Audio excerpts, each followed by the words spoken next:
You are about to enter the fantasy football show. Please stand by like a boss. Estás entrado al fantasía fútbol novelas. Espera con el patrón.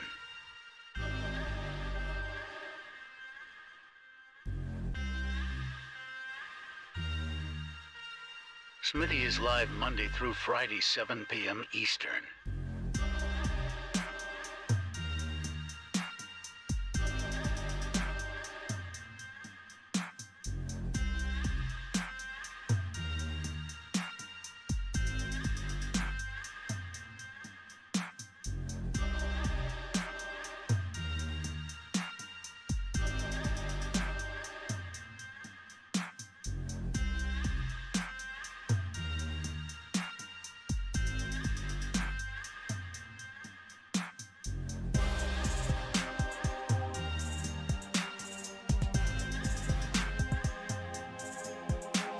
You are about to enter the fantasy football show.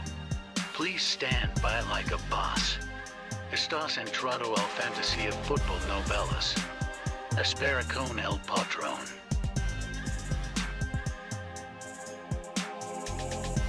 Live from the FantasyFootballShow.com studios, it's the Fantasy Football Show. Live! Monday through Friday, 7 p.m. Eastern.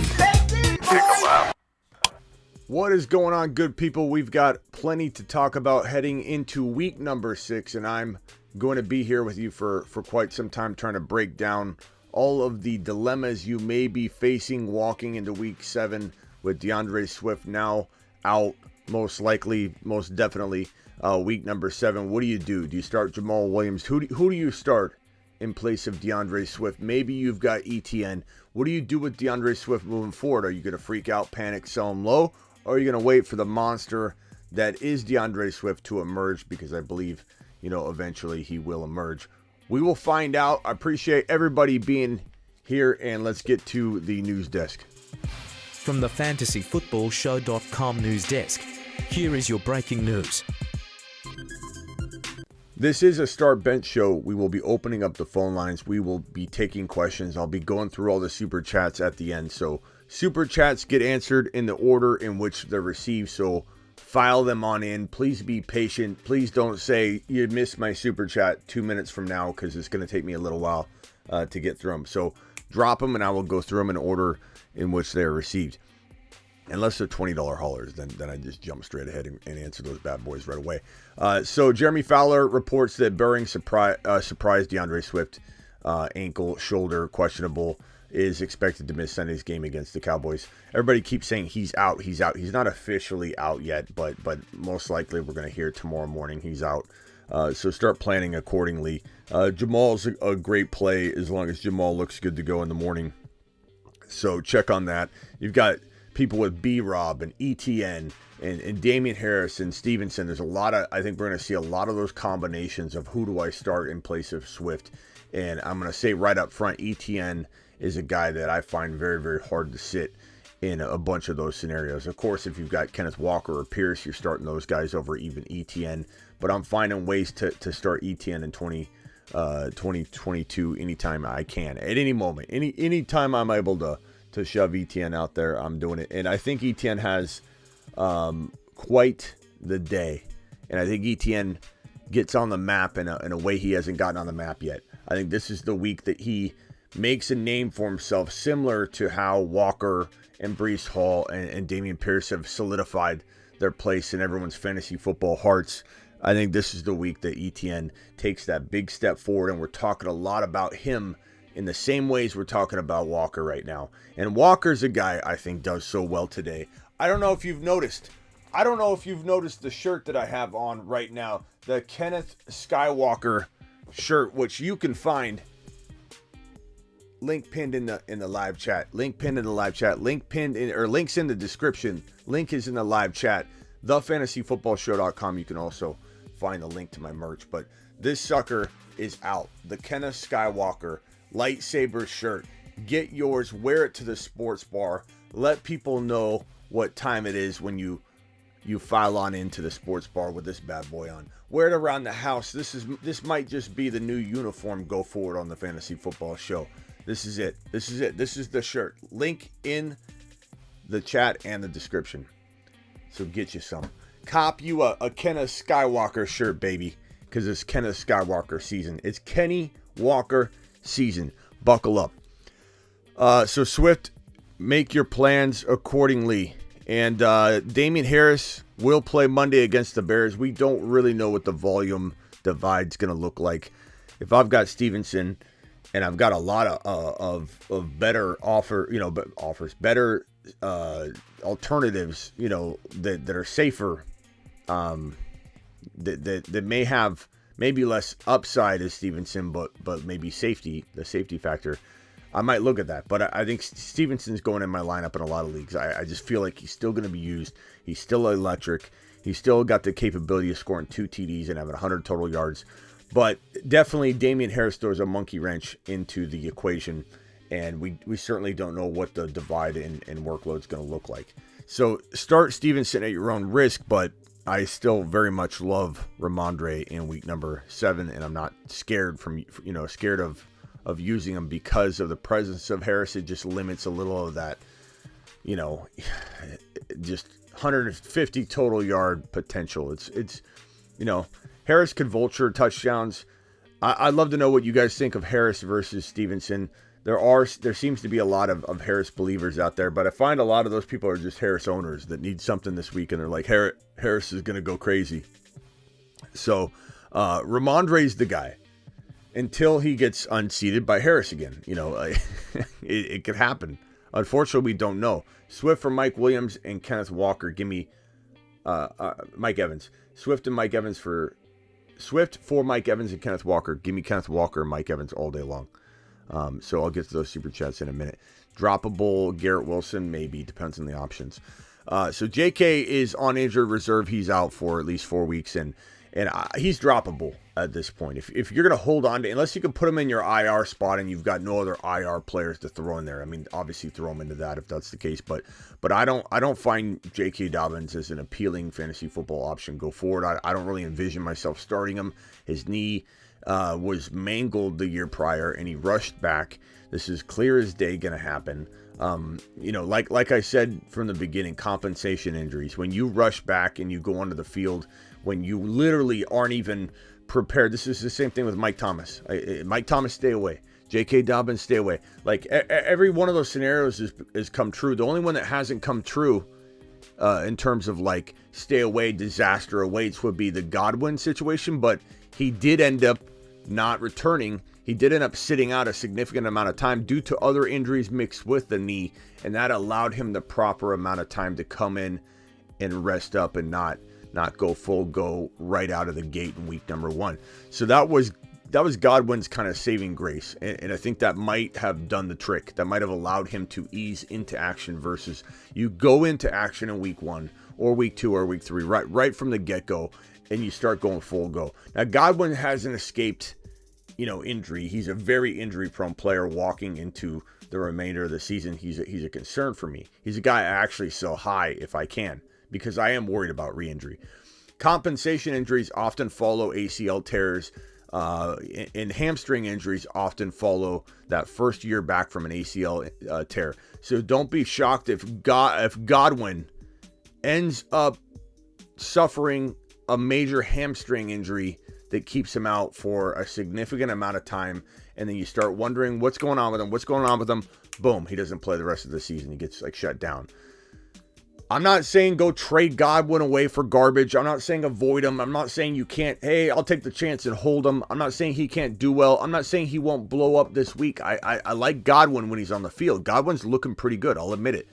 But it took him sitting out and not participating in the early part of the season to ensure his potential return to normalcy at some point this year. Had Godwin started week 1 full go, he would be on the shelf right now for the remainder of the season, most likely. Just like JK.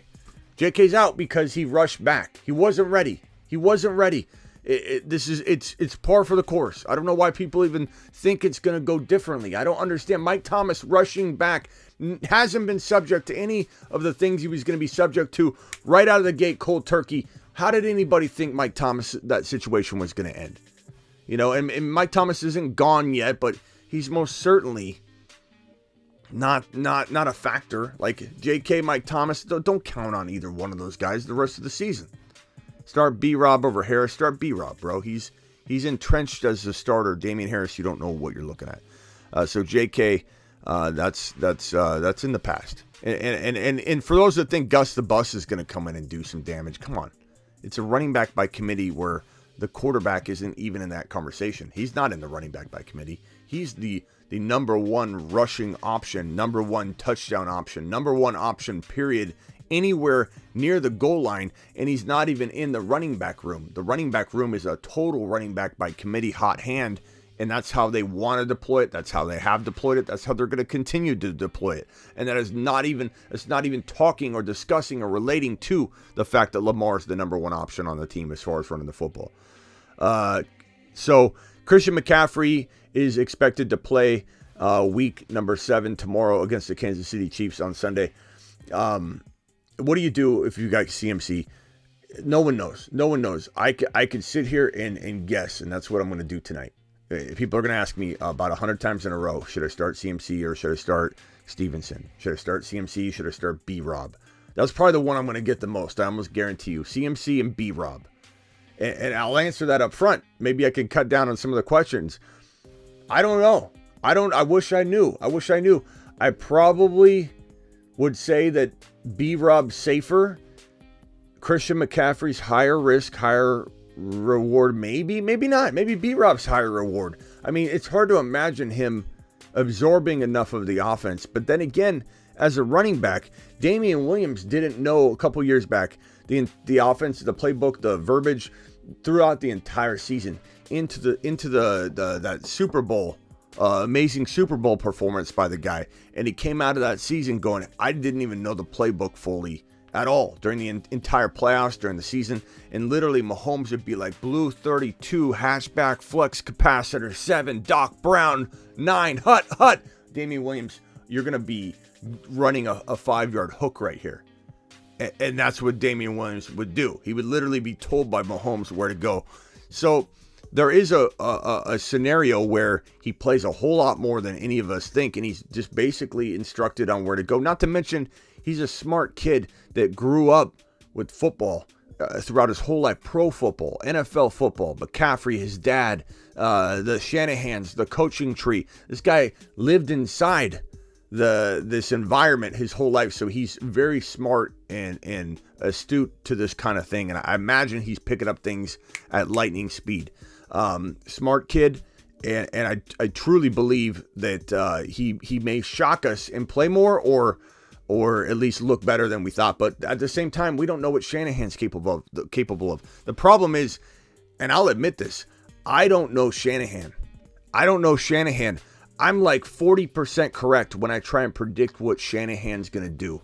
Up front, I'm always more wrong than right when I start to predict what Shanahan can do or will do. Why? Because Shanahan's not logical, and he's a bad coach. He's a good scheme guy. He's got a good offense. He's a good offensive mind, but he's a very bad head coach. And I always try and think with logic. What would you do here? What should you do here? Shanahan does the complete opposite. So I don't know what to tell you on this right here. I'm being completely honest. I would say B-Rob's just safer. I would say ETN is just safer. I would say if you've got a wide receiver like Gabe Davis or Michael Pittman, you throw those guys in over CMC in week number 1 in a Niner uniform, which is week 7. I just feel like it's pretty safe to go those routes. If you're talking about a Damian Harris versus a Christian McCaffrey, anything can happen. Damian Harris got 3 TDs on Monday night, and then we're like, God, that was a dumb call. But I feel like Christian McCaffrey will be subject to maybe 6 to 10 points, maybe, is what you could get if you get lucky. He walks into the end zone on a goal line package because they want to get the fans hyped up. They want to see if they can get him in a groove, send a message, set the tone, throw him out there, get him involved. If he walks into the end zone, the morale's up, the team's excited, everybody's gung-ho about week number 8. I could see all that happening, but at the same time, I could see him playing 12 to 15 snaps, and maybe those snaps just aren't quality snaps, so they don't unravel the way that they're supposed to unravel. Watch my full McCaffrey versus Breece Hall video. I did a live on it, but I just released one tonight, a premiere, a post-production video, where I go into detail on Christian McCaffrey versus Breece Hall. And I want you guys, if you haven't seen it, to go watch it. Thumbs up, comment. But I break down why in detail. Finally explained in detail why I like Breece Hall over Christian McCaffrey from week 7 on. Go forward, and I explain it in detail. Part of it is this week 7, 8, and 9 week bye for the Niners. So week 7 could be a nothing burger for CMC owners. Week 8, who knows where he's at in that second game, right? And then he's got a bye week in week 9.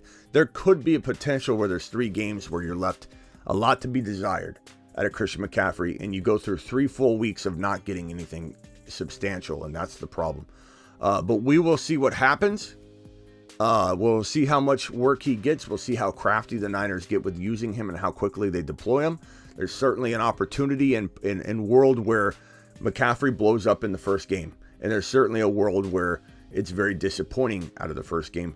Nobody knows. Nobody knows. No way you start B-Rob or ETN over CMC, says Matt. Matt, you got a Niner logo, though. I mean, in reality, in fantasy, if you separate your Niner fandom, which I totally respect and get, but I don't think that this comment can be. I don't think you could say no way. Because the honest truth is you have no clue as to how many touches he's going to get. What if he gets 10 snaps? What if he gets 10 snaps? What if he's not ready and Shanahan, this is Shanahan. You don't know what he's going to do. You don't know. No one can predict what this man's going to do. He always does the opposite of what you think is right. That's what I've learned about Shanahan. And ETN has most certainly got the upside to outscore him. I wouldn't blame you for going CMC, but I wouldn't use the word no way. No way. Swift, and now he's out. I'm forced to start AJ Dillon. How do you feel about him this week? I like AJ Dillon more this week than I did last week because the Packers are probably getting back to simplicity, and I think there's a real good chance. Real good chance. They run the ball a whole lot more in this one. A whole lot more. ETN or B-Rob this week. I'm going to go ETN is higher risk, higher reward. B-Rob is safer.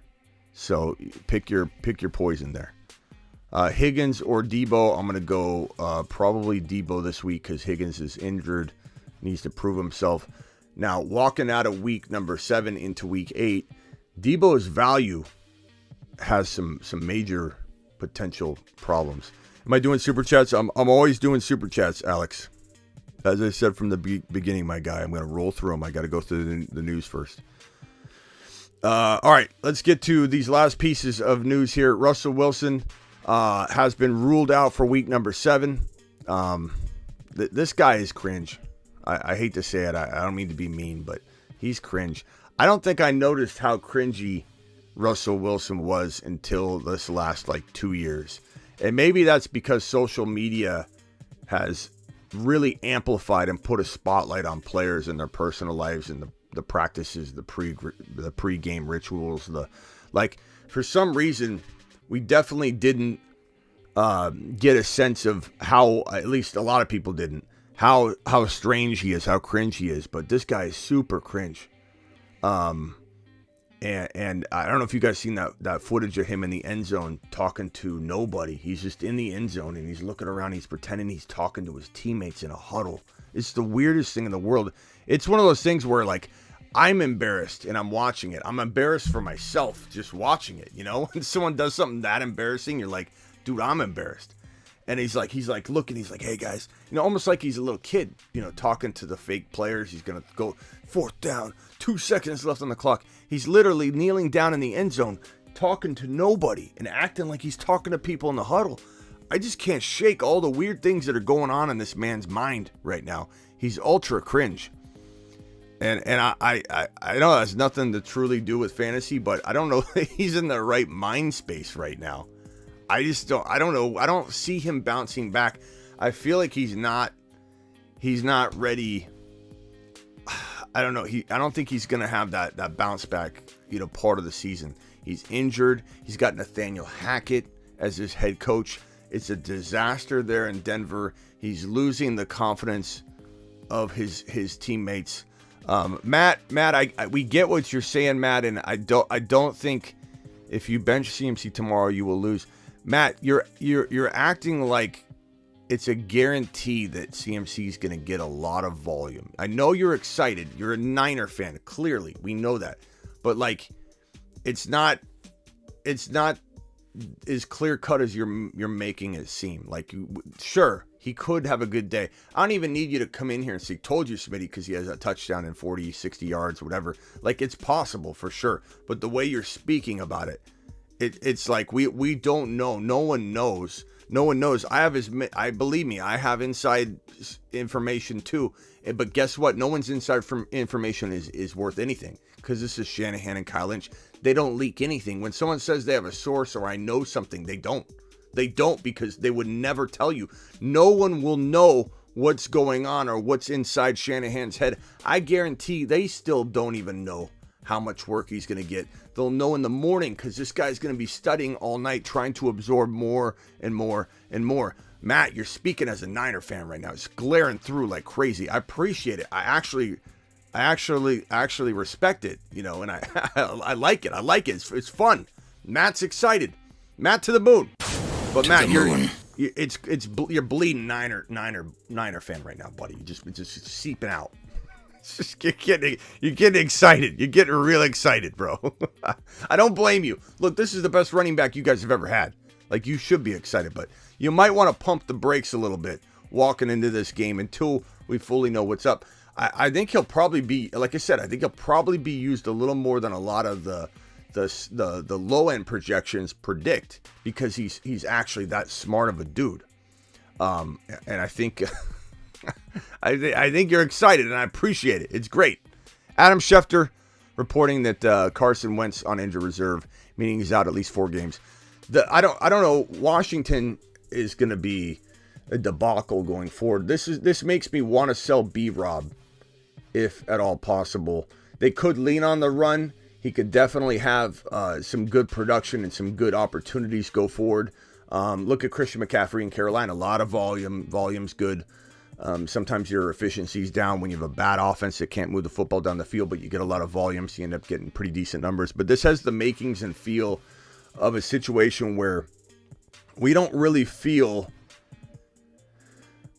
have a good feel, I think, that this is going to be an ultra productive running environment. It's going to be held back. It's going to be limited. B-Rob, we know B-Rob's got the talent, but we just don't know fully if B-Rob's going to get the opportunity that another running back would be getting with the volume. It's like bad carries, 4 bad carries, 2 good carries. It's not like he's going to have open, wide rushing lanes. He's going to be dealing with a lot of 8-man fronts. When you lose your signal caller, even if it's garbage, even if it's a garbage signal caller or a shaky signal caller, you literally are down to the bare bones on your roster in terms of your quarterback play, and you're going to have defenses scheming against you and stacking the box, more stacked boxes than probably B-Rob's ever seen before in his life. And so there's definitely an opportunity for us to sell B-Rob high and package him in a 2-for-1 to get a slight upgrade, meaning you take B-Rob and you stick him with a DK Metcalf to try and get yourself, a Devontae Adams and catch somebody sleeping at the wheel. Oh, Smitty, you're never gonna get that kind of trade, Smitty.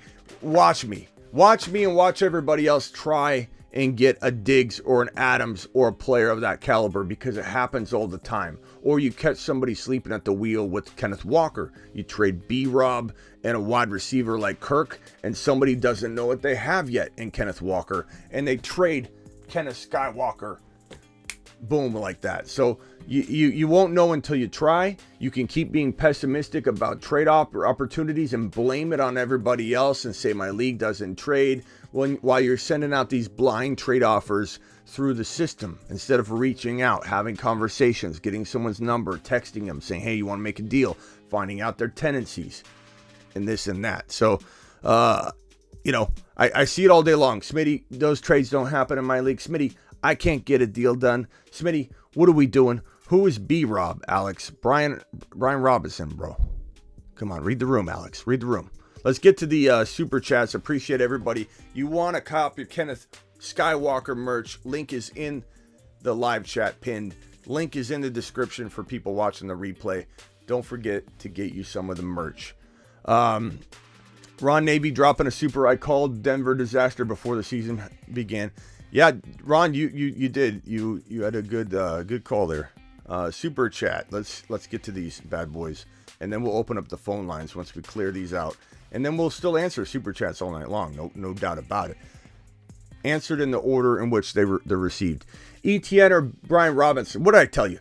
What did I tell you at the top? We'd be talking about Brian Robinson, ETN, CMC, and B-Rob. CMC and ETN. We're going to have these same questions piled up. I guarantee you we're going to see tons of them that are going to be relating the same kind of question. It's a good question, William. I don't want you to feel like it wasn't a good question to ask. Obviously everyone's got it on their mind. It's a fantastic question. B-Rob's like safer volume-wise, but as I mentioned, what's the box count going to look like on average for him? He's going to be facing more 8-man fronts than ETN. ETN's a dual threat too. ETN is capable of hitting you through the air, catching the football, or running on the ground. He's kind of matchup proof in that way. If the team's down and throwing the ball, almost better for ETN. Almost more guaranteed production and touches for ETN. So ETN's a bit of a matchup proof monster in the making. And no question about it for me. Could it go either way? Sure. Like, would I say it's 100%? No. It's like, I don't know, 70%, 30% in favor of ETN. You know, these things can go 100 different ways. And I do like both players, but I'm trading B-Rob on the high, coupling them with another player to get one single better player, because B-Rob worries me for the next 4 weeks. Jefferson on a bye, pick 3, start Sutton, Deontay, Dobbs, Kenyon Drake, Jamal Williams. Jamal, as long as everything looks totally good to go with Jamal. Let me pull up Jamal news and just make sure everything looks copacetic there. But Jamal Williams this week is an excellent play in what appears to be, I think, a high-scoring game with a lot of opportunity. So we'll pull up Jamal Williams real quick and just get this out of the way, because we're going to have a lot of Jamal Williams questions, and I want to make sure. Williams, yep.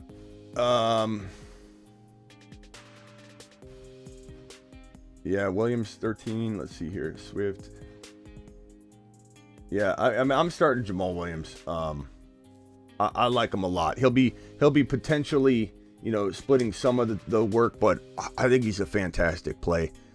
Just make sure he's good to go in the morning. He's not banged up or anything, but you just never know with these situations, and you just want to read the right information. You just want to make sure that, like, going into this game, there's no surprise, replacement. This has happened before, where we think we know what's up when a player doesn't play that's supposed to play, and the team's like game plan differently than you think. And so he'll be a good start, assuming everything looks good, reads good in the morning. I'll be live the final half hour leading into kickoff. And assuming all is right with the situation, Jamal will be an excellent play. So Jefferson on a bye, 3 to start. I go Deontay. Drake and Dobbs is a toss-up. I probably go Dobbs and Jamal. But ask me in the morning too, and maybe my stance will change. But for now, that's my stance. That's my stance. Dobbs is a little bit safer, but I certainly don't mind Kenyon Drake. Kenyon Drake, it's just high. It's high upside, high risk with Kenyon Drake. It's it's Lamar show on the ground. So Drake has to get like the right touches and the right amount of work. And Dobbs, I just feel like, is a little bit safer. Not by much, but a little bit. Pollard, B. Cooks, B-Rob, Najee, Keenan Allen, pick 3. Give me Najee, even though I don't like it. Keenan is supposed to test out his health in the morning. So Keenan Allen is definitely somebody with the hamstring. He's questionable. Expected to go out there and kind of see how it feels. Now, I will say Keenan Allen has been a decoy before. So the Chargers have put him on the field. You think he's good to go, and he's barely played.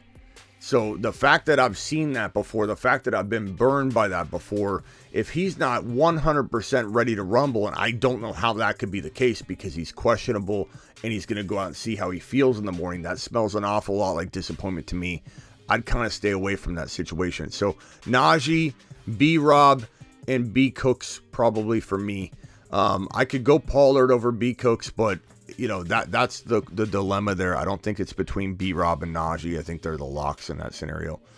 But, maybe I have a different feel in the morning, so definitely hit me back in the morning. Anybody with YouTube exclusive memberships can ask me questions in the morning, and I answer pretty much every one of them. You don't even need to, just a heads up, guys, you don't really need to paste it in over and over and over tomorrow, because I literally answer almost all of them straight down in a row in order. So tomorrow when you're asking your questions, please don't repeat it 100,000 times. Otherwise it slows down the entire chat and I'll call you out. So please don't do that. I'm pinning the link to the YouTube exclusive membership for anybody that doesn't know. 1/2 hour, so the full 30 minutes before kickoff of the early set of games, the big chunk of early set of games. Walking into kickoff of the morning games. That last half hour, I'm live on YouTube right here. Everybody can watch it. It's not a restricted video to just YouTube exclusive members to view it. But I do only answer the questions with the individuals that have the green names in the live chat. Those are YouTube exclusive members. The link is pinned if you want to become one.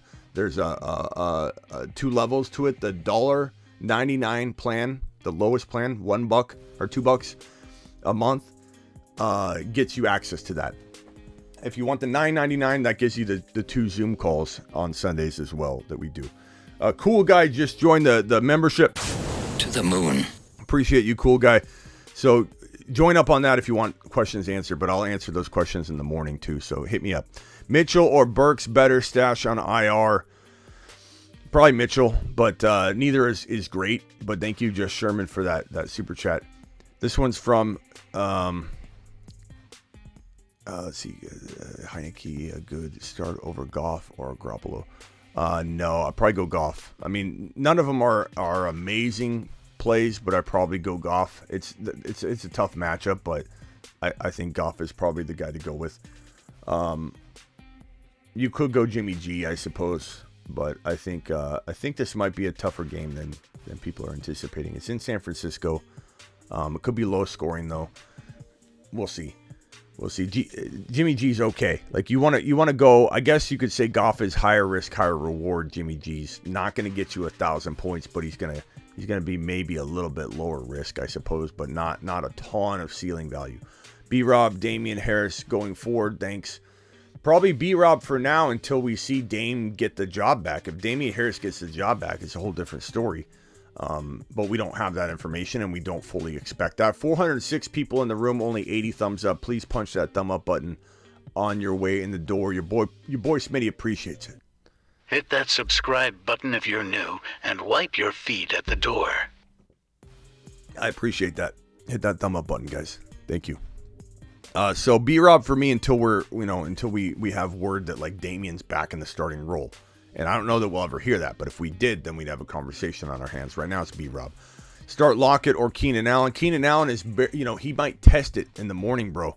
So it's Lockett. The Lockett's the answer. As long as the Lockett's good to go, Lockett will be the answer. But you don't know if Keenan Allen's even playing. Unless you, in the morning, hear he's actually feeling great, good to go.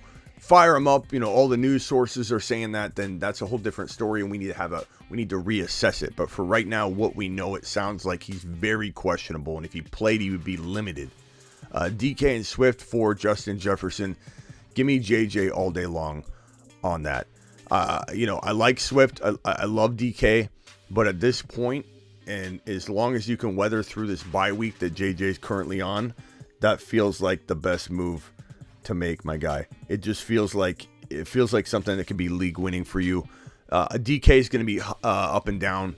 Swift, we just don't know where he's at. I like Swift and DK. If we knew where Swift was at and he was back this week and he's firing on all cylinders, I'd be pretty intrigued by going that direction. But for right now, it's JJ.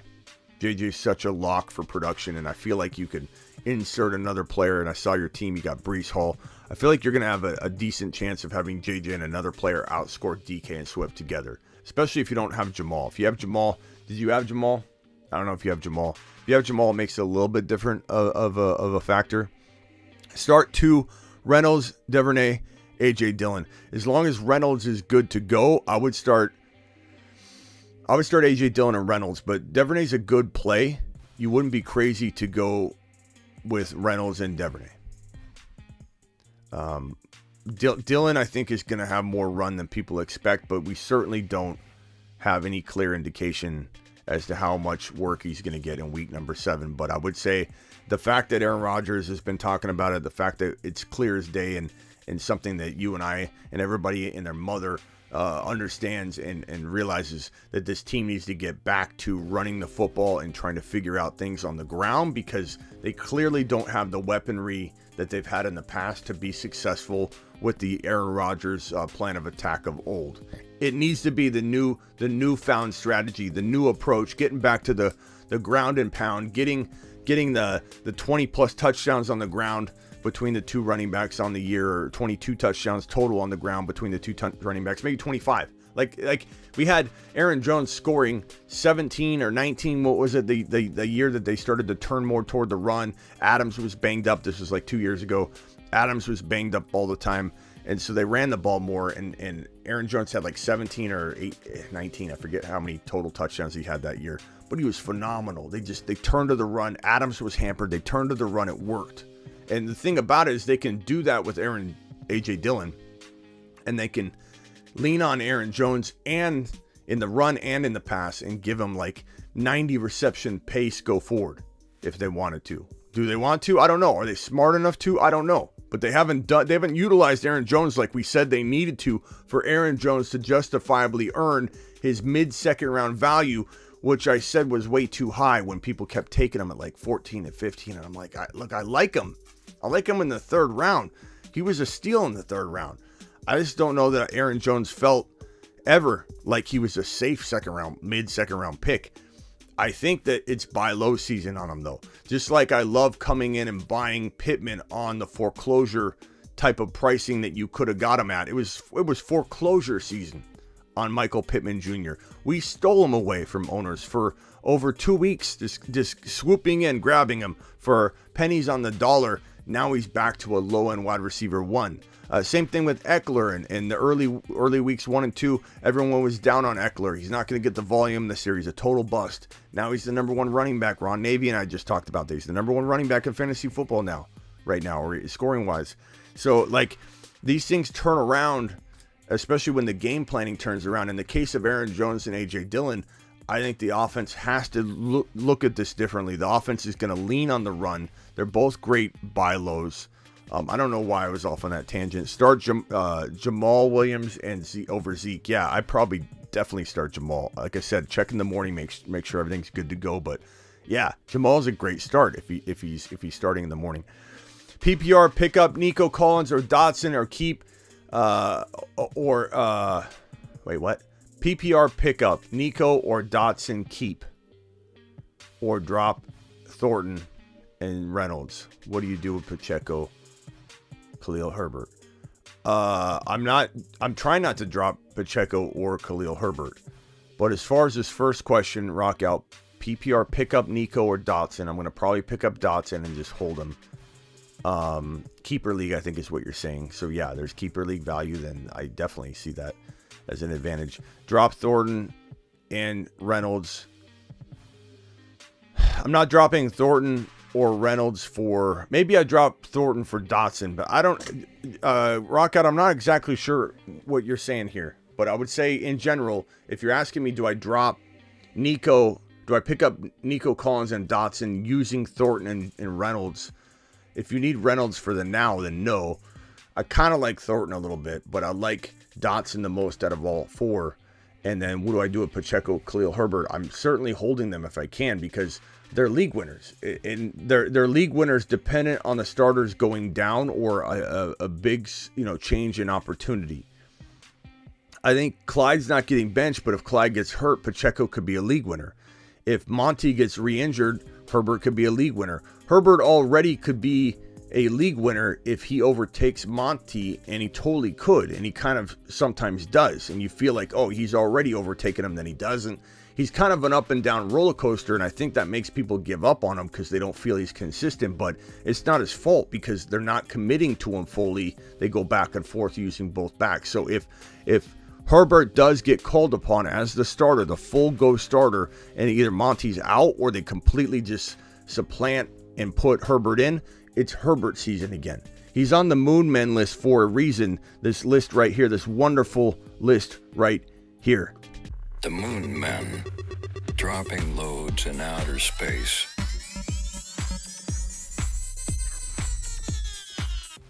Space monsters indeed. Thank you, Rockout. Rockout, I'll look if there's any clarification, or if I got that wrong, I'm sorry, but it was written a little bit in the code there. Traded Gabe Davis, Dillon, Swift for Saquon and Higgins.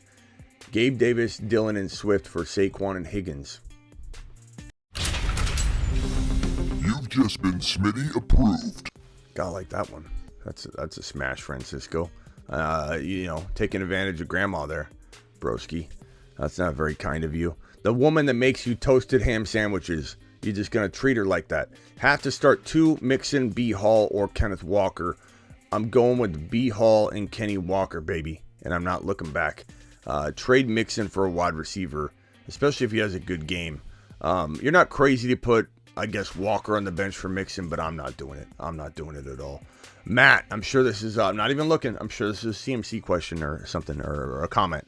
I love me some CMC. CMC to the moon. Go Niners. Love the show, Smitty. The show loves you back, Matt. And no offense taken, or no, hope you didn't take any offense to me grilling you a little bit about your high expectation for CMC, which could be granted and be true, but they're not absolutes, bro.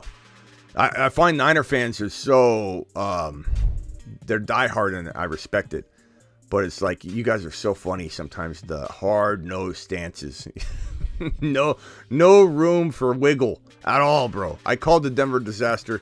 Yes, you did, Ron. Ron also. Ron, you were also correct on Swift being a worry. I mean, he's so talented. Maybe Swift comes back and goes on a holy terror, and I hope that we're both right, Ron. You were right to avoid him early on, and eventually he ends up proving to be a fantastic, player, which he is. He just can't stay healthy, which is ridiculous because you got Dalvin Cook out there, and I'm not saying that Swift should be, putting his career in jeopardy, but he is an RB. RBs have like a 4 to 5 year shelf life. Like, get out there with a flak jacket and do what Dalvin Cook's doing, because Dalvin Cook's playing. Every injury's a little different. I know they're worried about his long-term health. I don't know what's going on with him. But Swift has got to get it together because he's ultra talented, but the man cannot stay healthy, and he's disappointing a lot of people, including myself. If Keenan is a go, is he a play over ETN? Even if he's a go, as said before, Bert, we don't know. We don't know. He could be a decoy, bro. So give me ETN all day long. I love ETN this week. I feel like people that sit ETN are going to be very, very sad and say, I had ETN on the bench. Anthony, Roger or Jimmy G? Rodgers or Jimmy G, you mean? I'm going Rodgers, my guy. Godwin or Amon-Ra St. Brown? Give me Amon-Ra. You can't sit the sun god, bro. Pierce or Walker? You're not getting me to answer that one, buddy boy. You got to make a trade. You can't ask me to bench 2 top 10 running backs. You have 2 top 10 running backs. Who else do you have? Who are you starting that makes it so you can't start both Pierce and Walker? Obviously, it's probably Amon-Ra. But, I can't decide between 2 top 10 monsters, bro. Pierce is guaranteed what sounds like 20 touches a game, according to Lovie Smith and Houston Texans. That's secure. That's your safe play. Walker maybe is a little more risky, but Walker could have that game that puts him on the Breece Hall top 5 running back map, bro. So you're asking me to sit one of my children, and I can't do that. I got to put them both in the lineup, my guy. So we got to figure something out, Anthony. You're trying to trap me and put me in a box. You're trying to get me to say on record to bench Walker, and I'm not doing it. I'm not saying those words. Those words will not come out of my mouth. Trying to get Godwin package from this guy, but we're both not budging. He wants Ramondre and D-Hop from me, and he wants Ramondre and D-Hop from me, and he'll send Godwin, Schultz, and ETN. I'd probably say, I wish you could just leave, like Godwin and Hopkins are close. I wish you could just leave them out and send him Schultz, or you get Schultz and ETN for Ramondre, but I suppose I'd take Godwin and ETN because I love ETN so much. And Ramondre can make you, I mean, Godwin and Hopkins could be the same. So even if Ramondre balls out and ETN balls out, this could be one of those even Steven trades. But I lean ETN, but I'd like to keep Hopkins if at all possible. But Godwin's pretty good too, bro. It's just a matter of him getting hurt. I like Godwin. I've always liked Godwin. I don't like his proneness to injury and the fact that he's coming back from an ACL tear and he's struggled to be ready, but that's been good in a sense, like I said earlier, that helped him heal a little bit more instead of rushing out there during week one, which was his saving grace. Because had he rushed out in week one, like so many others do, or try and rush back a little too soon like JK did when JK was clearly not ready. And running backs, it's a little worse. Like wide receivers can kind of have more of a potential semi-healthy year their first year back from an ACL tear because they're not taking the abuse with the knees and the cartilage and your knee is not ready. When you tear your ACL, there's so much that goes into it with your knee. So you tear your ACL, which you can see on the back. It's the one that goes upright, north and south versus the slanted ligament.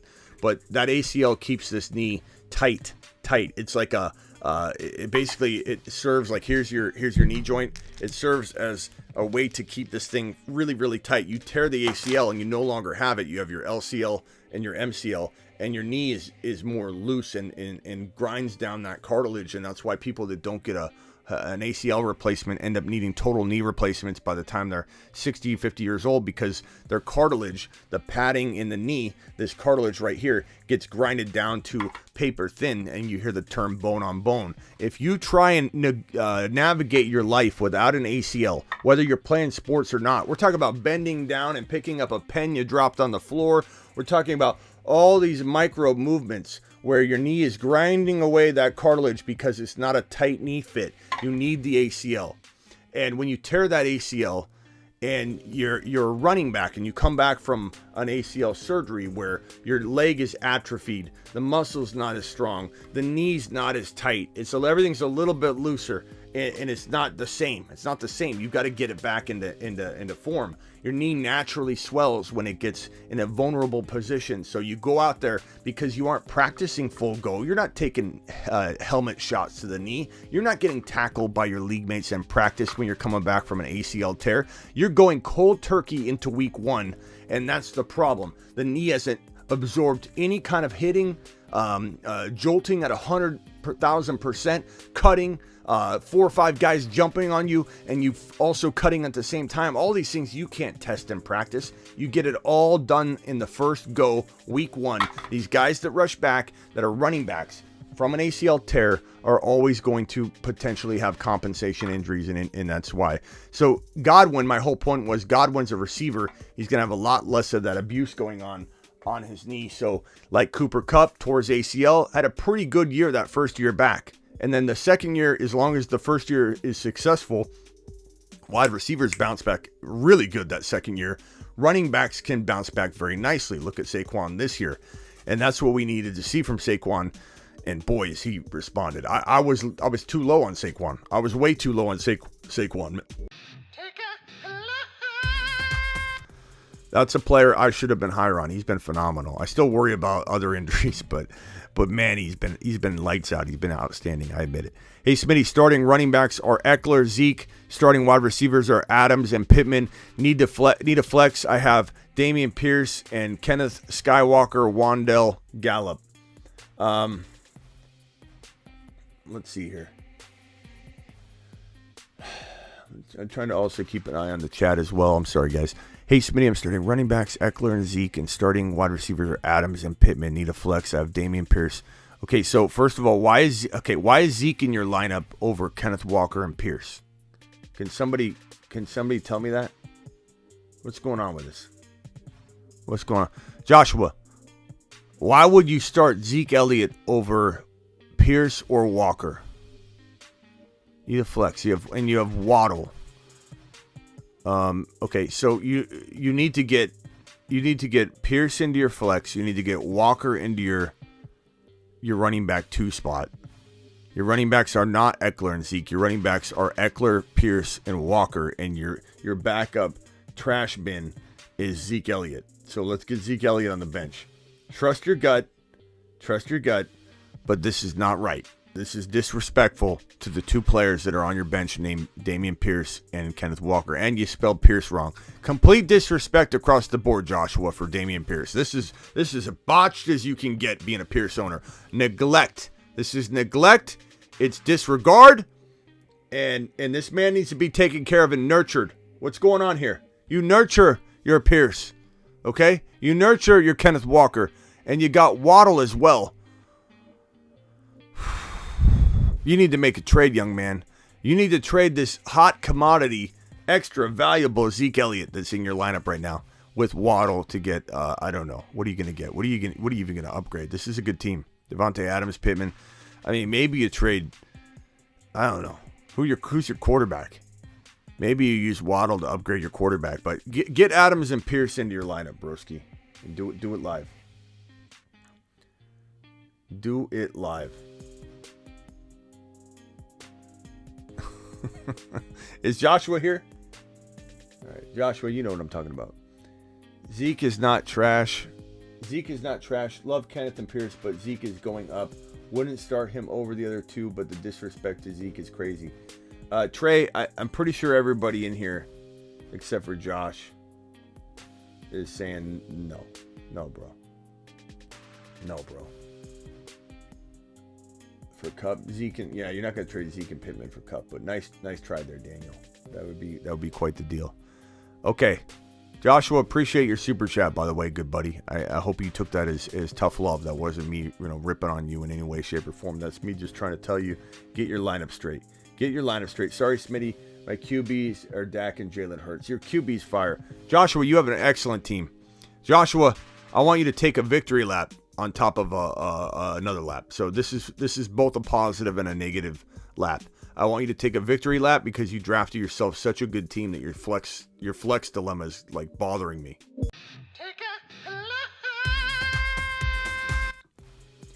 Yeah, Albert says watch Zeke get 20 points tomorrow. That's the truth, bro. Whenever I blast something like this out there, it's always comes back to bite me. But that's right.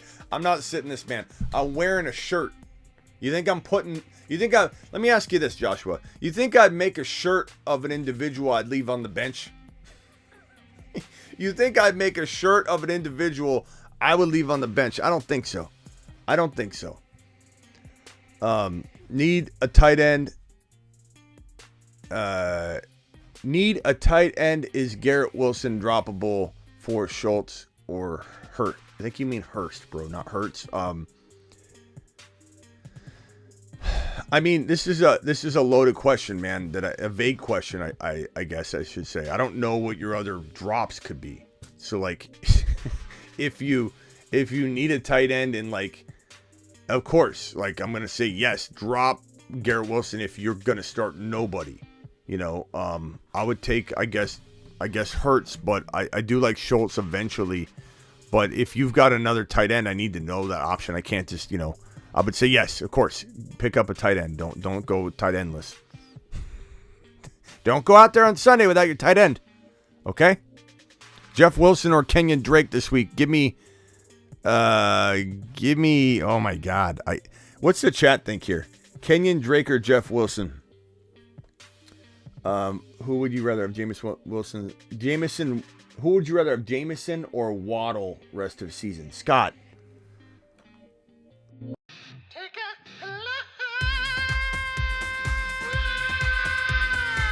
Scott, not only have you asked this question, I see it 100 times in capital letters. It's screaming at me.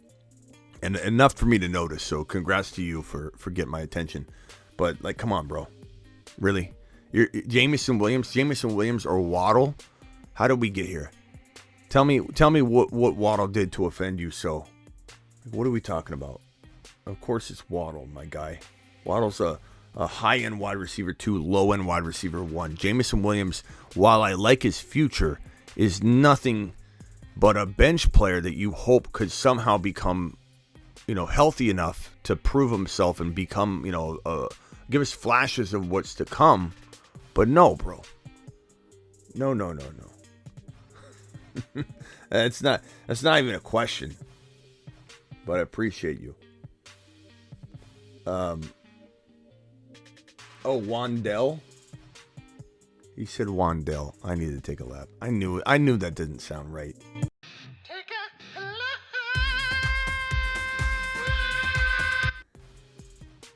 He didn't have the apostrophe in there. You got to put the. Otherwise, I'm assuming you're spelling Waddle wrong. You got to have the apostrophe. Wandale. Are we talking about Wandale again? Like, how does Wandale get into every conversation we have? Put the or the apostrophe in there. Dale. And everybody spells everything wrong anyway, so I'm always trying to decipher. So I'll take the lap on that one, though. I should have deciphered that it was Wandale and not Waddle. We both take a lap on that one. All right, Jeff Wilson or Kenyon Drake. What are we saying here? Kenyon Drake or Jeff Wilson? Kenyon Drake or Jeff Wilson? What are we doing here? Help out Patrick. I mean, Jeff Wilson will probably still get some run, right? He'll probably still get some run. I don't know about Drake. Drake's pretty safe, I guess. Wilson's higher risk, higher reward. He's higher risk because we don't know how many carries he's going to get. Yeah, Jordan says Drake, sadly. Drake, according to Chris, traded Zeke for Walker. That's a smash. Don't let anybody tell you different, bro. ETN or Stevenson. Give me ETN. Drake, I guess. Drake, I think I got to go Wandale. Drake, yeah. There you have it. Drake is neither, says Abdul. Neither. I'm down Swift and need a replacement. ETN or Jamal Williams. I mean, if everything looks good to go for Jamal, go Jamal. I was waiting for your live stream all day, Smitty. Thank you, Saul. Appreciate you. Hope you watched the premiere as well. If you didn't, go watch that video that dropped right before this when we're done. Go Drake. Go Drake, Patrick. The answer is I Drake according to most everybody in here. That's a good call. That's definitely a groupthink question because it's 50-50. Sometimes people come in here and they go, Smitty, someone pays to ask you a question and you ask the audience. It's so lame. It's like, you know what? I think that's probably the best thing I could ever offer somebody. If someone's going to ask me a question and actually pay money and put it in a super chat, I think not only are they going to get my advice because I'm going to my counsel. My counsel's the chat. If you think I think I'm such hot crap that I know everything all the time, that I think I know more than my collective audience all the time, you've got to be out of your mind. I think it takes courage to lean on your own following and say, hey, what do you think? Because I don't always know the answer, and sometimes you guys sway me, and that's good. That means our community's so good that I trust you, and collectively you set me straight. Or if I need a little bit of a nudge, you guys give it to me. And I think I think it's better to give somebody not only my opinion, but also a massive amount of people's opinion, because groupthink is always the better answer. Who wants to be a millionaire? There's a reason there's an option for phoning a friend. There's a reason that asking the audience is probably the most accurate way to lean out and get advice on the question, because groupthink is amazing. So I love turning to you guys when I feel like I'm a little on the fence about something, because you guys are going to give a better answer than me on a 50-50 call. Mostert, Najee, Elliott, ETN, start 3. Give me ETN. Give me Najee.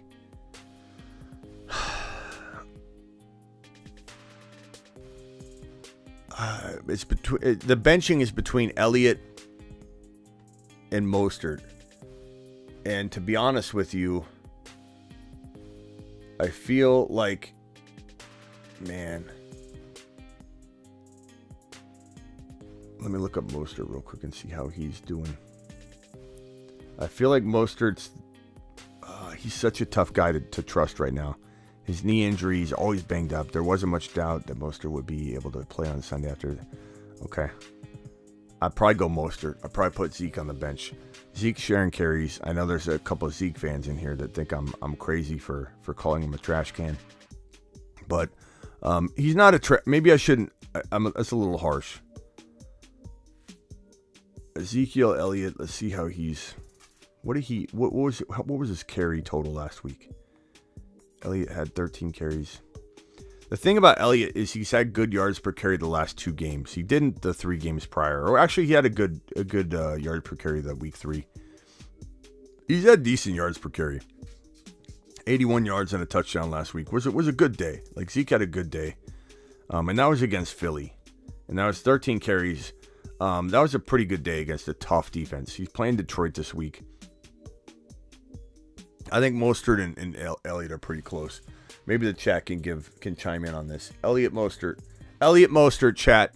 Let's help out Giancarlo and give Giancarlo the special Ask the Audience treatment here. We going Mostert, we going Zeke. We going Zeke, we going Mostert. Let's vote. Jalen Waddle or Aaron Jones in the flex. I probably go... Waddle's safer until Aaron Jones bounces back. I don't understand why you would trade a top fantasy weapon on a top 10 offense. I'm not sure who you're talking to. Zeke, bench Najee, Elliott. Yeah, I guess you could bench Najee.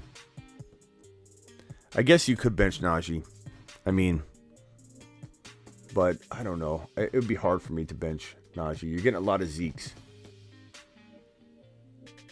It's hard to bench Mostert, but it's also hard to trust him. I guess put Mostert on the bench. I don't think I'm benching Najee, though. You're not crazy, too. There you go. Put in Zeke Elliott over Mostert this week. Time to sell Swift. I don't know. I think you sell him now on the cheap. How are you gonna feel if he comes back on a tear? 509 of you in here. Please punch that thumb up button on your way in the door. Subscribe if you're new. Hit that subscribe button if you're new, and wipe your feet at the door. Wipe your feet at the door. Hit the thumb up button. Pick 2. Start Pittman, Dobbs, Kirk, Pickens, and Sutton. Give me Pittman for sure. That's a no-brainer. And give me Kirk. No-brainer. No-brainer. Easy calls, bro. Easy peasy there. There's nothing tough about that. Anything can happen, but those guys are the guys you lean upon. Need to start 2 half PPR, Mixon, B. Hall, and Walker. Give me. I've already seen this exact question. I don't think it was from you too, but this might be a common question. Hall and Walker for me. I don't blame anybody for wanting to go with Mixon. Mixon could outscore either one on any given Sunday. These are 3 very good running backs. Mixon's coming around, but I'm not sitting Hall or Walker. Not when their time is here to shine. Mom's spaghetti. Palms are sweaty. This is their one time. They don't want to miss their chance to blow. This one opportunity of a lifetime. Get Walker and get Hall in your lineups and don't look back. Trade Madison and B-Rob for Swift to the Cook owner. Madison and B-Rob for Swift. I take Swift in a heartbeat. In a heartbeat, bro. Payne, that's the kind of thing I'm talking about. Like when you go and buy low. Jake had a $20 hauler. He didn't have a question attached, but we'll go looking for it. Jake. Let's go! Mashed potatoes! Yeah, buddy. Jake, appreciate you, my guy. I'll go looking for your question. Lamar, Etienne, CD, or Goff, Barkley, Waddle. Lamar, Etienne, CD, Goff, Barkley, Waddle. Barkley, Lamar. Wow.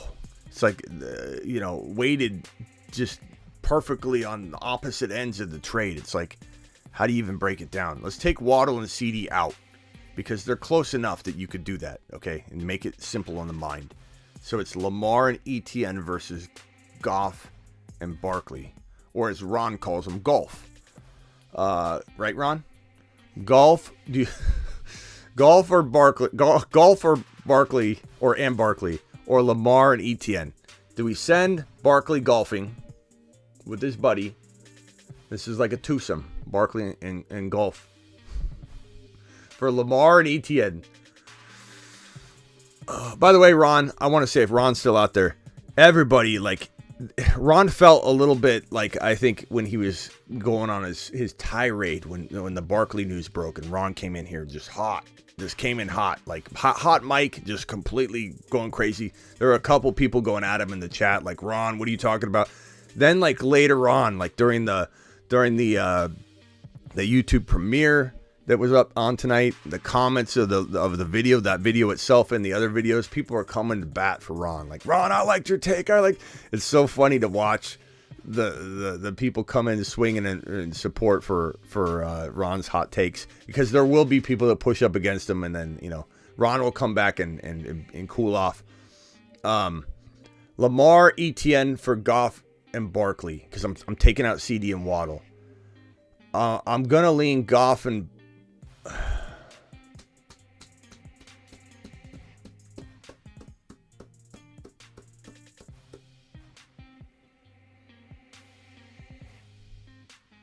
I'm going to say I'm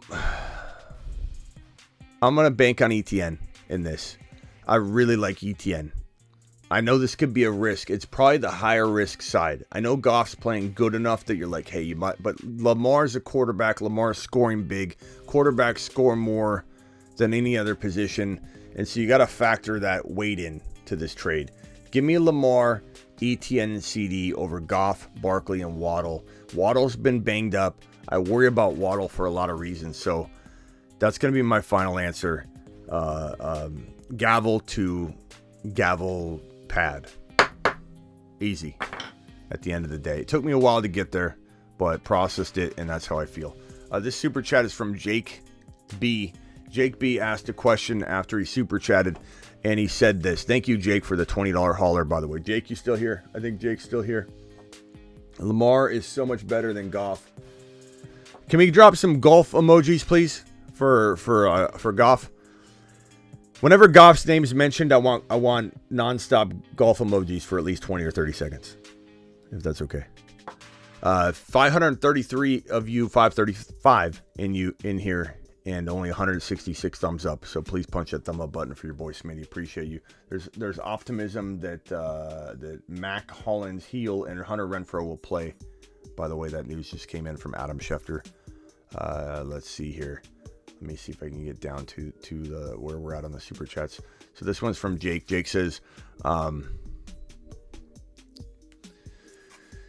Dak, Lenny, B-Rob, Diggs, Tyreek, Pittman, Devontae Smith, DJ Moore, Hawkinson, Jeff Wilson, Elijah Mitchell, Freiermuth, Brady, Rashad. Okay, what moves can you make?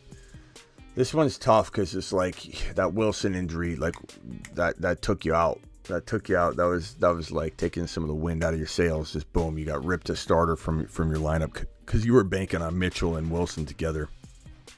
So that could have been, you know, really seen, I guess, because you had Mitchell. But Lenny, B-Rob, Diggs, Tyreek, you got three really good wide receivers. You got Devontae Smith, who's tradable right now. DJ Moore might gain value this week, so wait for DJ Moore to kind of have a nice little day, potentially, because they're going to force feed him, and he's the only weapon there now. That's it. I mean, the bench doesn't have any value. Maybe Foreman. Maybe someone will trade you for Foreman, but Devontae Smith, I mean, maybe you get Etienne. Devontae Smith for Etienne. Devontae Smith and Foreman for Etienne. Maybe you trade Devontae Smith and Lenny for I don't think you won't get a haul. You never know. People will undervalue players unexpectedly. You could probably try and reach out for using a B-Rob and a Devontae Smith to get an Aaron Jones and try and, you know, swing big with Aaron Jones as a bounce back top 6 to 10 running back, which he's got the potential to do. It's just, you know, it's a little unlikely, but it's the possibilities there. You know, I'd say like a 50-50 chance or a little less than 50-50 chance he bounces back to the degree of a 6 to 10 running back. And that might be the gamble that your team needs, because I'll be honest with you, Jake, I don't think you're winning with the squad. But if you make one solid move like Aaron Jones on the cheap, maybe you get Aaron Jones by trading Devontae Smith and Foreman. You know what I mean? Like if you get something crazy like that, Swift, you go get Swift using B-Rob, and and just wait on him.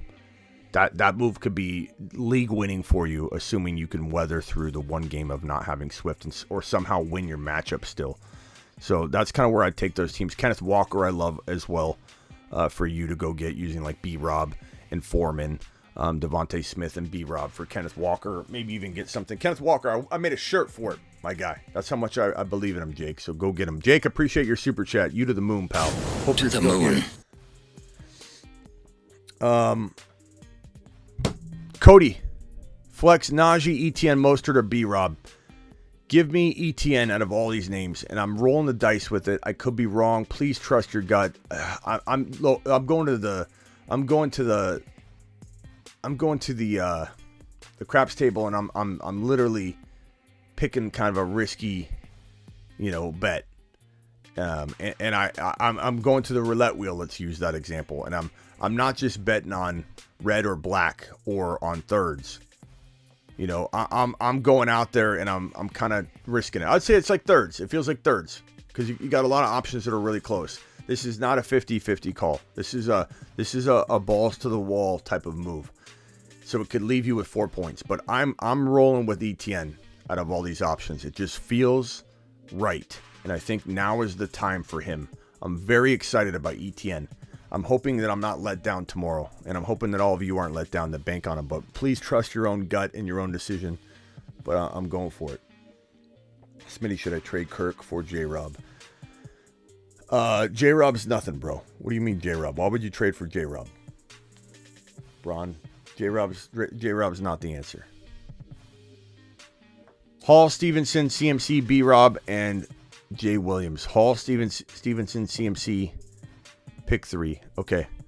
So Hall shouldn't even be, we shouldn't even be wasting characters on talking about picking 3 because Hall's a lock. I think Stevenson and B-Rob are potentially the odd men out, depending on the news in the morning. And that would have to be that there's no negative news about Jamal starting or something, or there being some kind of like total timeshare hot hand pro, you know what I mean? Like we just need to make sure there's not unexpected news for Jamal Williams in the morning. I say that because you just never know when these plans have gone awry and they're last minute making a change. It's happened before. You just get that vibe of, okay, you think, oh, it's just back to Jamal Williams, season, but you never know what's going on. So, assuming pending no negative news in the morning, and I'm live the entire half hour leading into kickoff, pending no, insanely negative news toward Jamal, Stevenson and B-Rob are probably the odd men out, or CMC, no negative news on CMC, potentially being very limited, and there's some kind of knowledge on that. But again, back to what I said earlier, no one knows. Even if you hear something from Schefter or Rappaport, it's going to be hard to trust it because Shanahan wouldn't release it. Shanahan wouldn't want his opponents to know how many carries or plays CMC is going to be involved in. That doesn't benefit the Niners or Shanahan at all. So he would not allow information to come out. Even if bad information got out, he wouldn't correct it because it's in his advantage for it to be wrong. So make sure you know that, and you're definitely rolling the dice a little bit any way you spin it when it comes to CMC and expecting this or expecting that. OD, full PPR, many have already been answered, but CMC or ETN in the flex, I'm going ETN. I don't blame anyone for going CMC.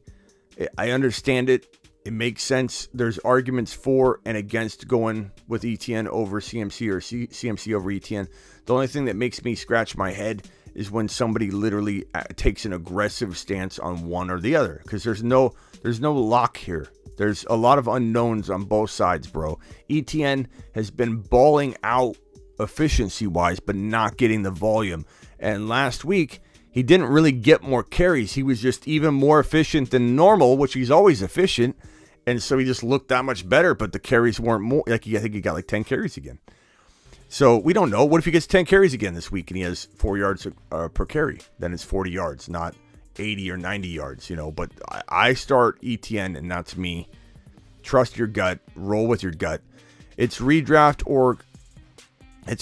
keep or drop Jay Reynolds or Thornton. I probably if it's redraft, I would say Reynolds. Thornton has some potential long-term value or some intrigue there, but Reynolds feels a little bit more impactful. A good bye week filler. I feel like Reynolds is consistent, like 7 to 10 points for you, as long as he's healthy and on the field. And I know he's banged up right now, so make sure you check that in the morning. Check with me in the morning. We'll talk about it. Just traded Ramondre Ayuk for Devontae and Monty. I like Devontae Smith more than Ayuk, by a decent amount, I will say. But I like Ramondre over Monty by at least the same amount, maybe a touch more. So like this trade, I almost kind of lean in the Ramondre side of it, bro. But I love Devontae Smith a lot. So if your objective was to get a receiver, Ayuk's decent though, but his targets are going to go down. His opportunities will go down. There's no way Ayuk's going to be consistent with Jimmy G as his quarterback and CMC on roster, Debo on his roster, Kittle on roster. So I don't like Ayuk going forward. He could be decent this week. And if he has a good week, people are going to think it's, oh my God, no, he's not going to survive. This is 1 week. If he does good, it's going to be 1 week before CMC gets in there and starts hogging up a lot of targets. But if your objective was to get a wide receiver, it's a good move. If your objective is to get the best player, Ramondre was probably the best player, the most potential. I like D. Smith a lot, though. Appreciate your super chat. Thanks, my guy. Henry with the $4 holler. Trade Diggs and Jacoby Myers, Higbee, and Dillon for Mark Andrews and Waddle.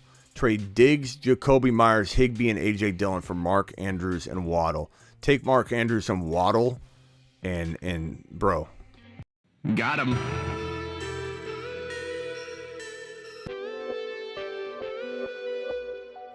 I mean, that's an easy call.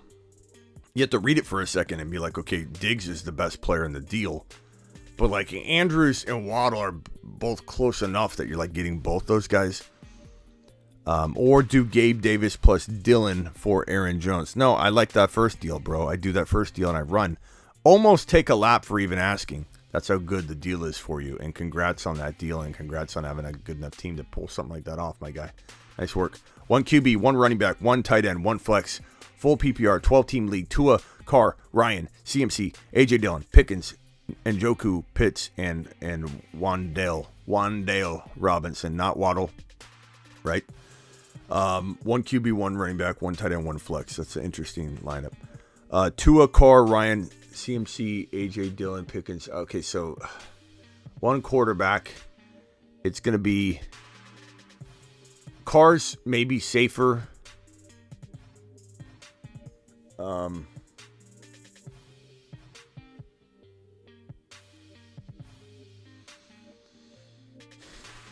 I don't know. It's hard not to start Tua. Chat, would you start Tua or Carr or Ryan, if you will? We got 1 Matt Ryan. Smitty, Kirk, or Ayuk as a flex? Probably Kirk, bro. What are we doing here as far as quarterback? Tua, Carr, or Matt Ryan? Tua, 1 vote for Tua, 1 vote for Matt Ryan. Another Tua. Justin Herbert over Dak. Give me Herbert. B-Rob or Drake or Foreman. Give me B-Rob, bro. Goff or Rodgers. Give me Rodgers. Carr, Tua. Carr. Tua easily. Carr. Ryan. Tua. Carr. It's completely split. Carr. Tua. I'm going to say give me Carr this week until we see what Tua's up to. Because, my fear is he takes 1 hit and then you lose the whole game. And then you're on here trying to, not be depressed. Also, prayers up for the guy. And it's you're just kind of a very down day. At the same time, he could blow up and you wish you regret you ever even doubted him. But I just don't know. Give me Carr. He's safer. He's got Adams. I mean, he's got Adams. I picture Adams. Do you picture Adams scoring at least once? Do you picture, I picture Adams getting 2 touchdowns almost every game to do plays. So I'm just envisioning the weapons. I know the weapons are great for Tua too, but it's safe. You know what I mean? It's safe. I think Tua could also struggle mentally the first game back. He could be a little bit rusty and scared a little bit, and I wouldn't blame him, but that could be a factor. Running back, you're going to go CMC. Wide receiver, you're going to go, I guess, Pickens. You could go Wandell, but Pickens for me. Tight end, I'm going to go probably Kyle Pitts, but Njoku might be safer, I admit. And then your flex option would be A.J. Dillon or Pickens. Let's say you already went Pickens. Give me A.J. Dillon. Thank you for the super chat. Appreciate you. This one, trade CMC, Geno, Olave for Mahomes and Higgins.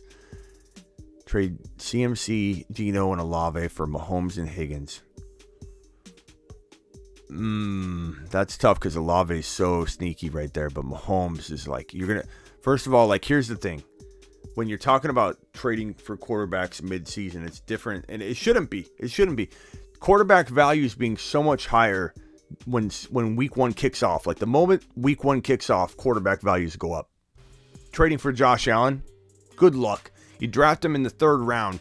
Steal him away from people that keep this garbage. You never draft a quarterback early talk going. Keep it going, bro. Keep it going. How's it looking for you? How's doubting Josh Allen look right now? Pretty bad, doesn't it? You doubter. You draft an early quarterback doubter out there watching right now. Oh, the quarterback position is so deep. You don't ever take a quarterback in the 3rd round. Yeah, right. So here's the thing.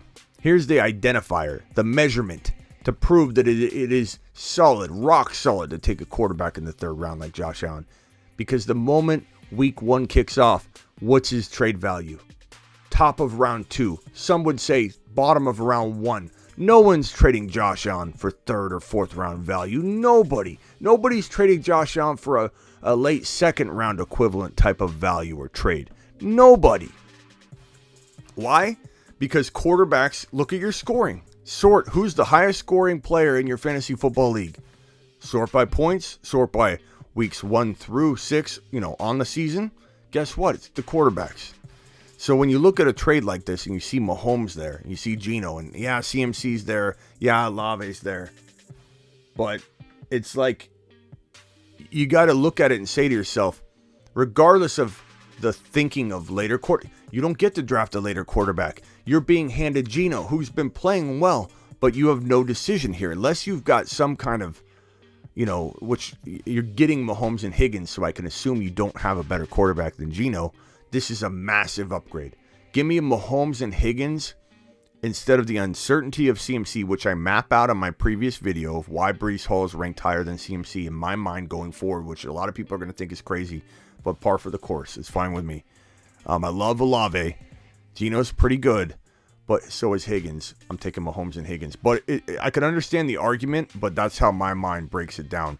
Mahomes scores you a ton more points in this scenario, and Higgins, if he gets healthy, is a low-end wide receiver 1. Trade away Diggs for Breece Hall and Tyreek. If you like winning, Jack, you'd want to do that trade.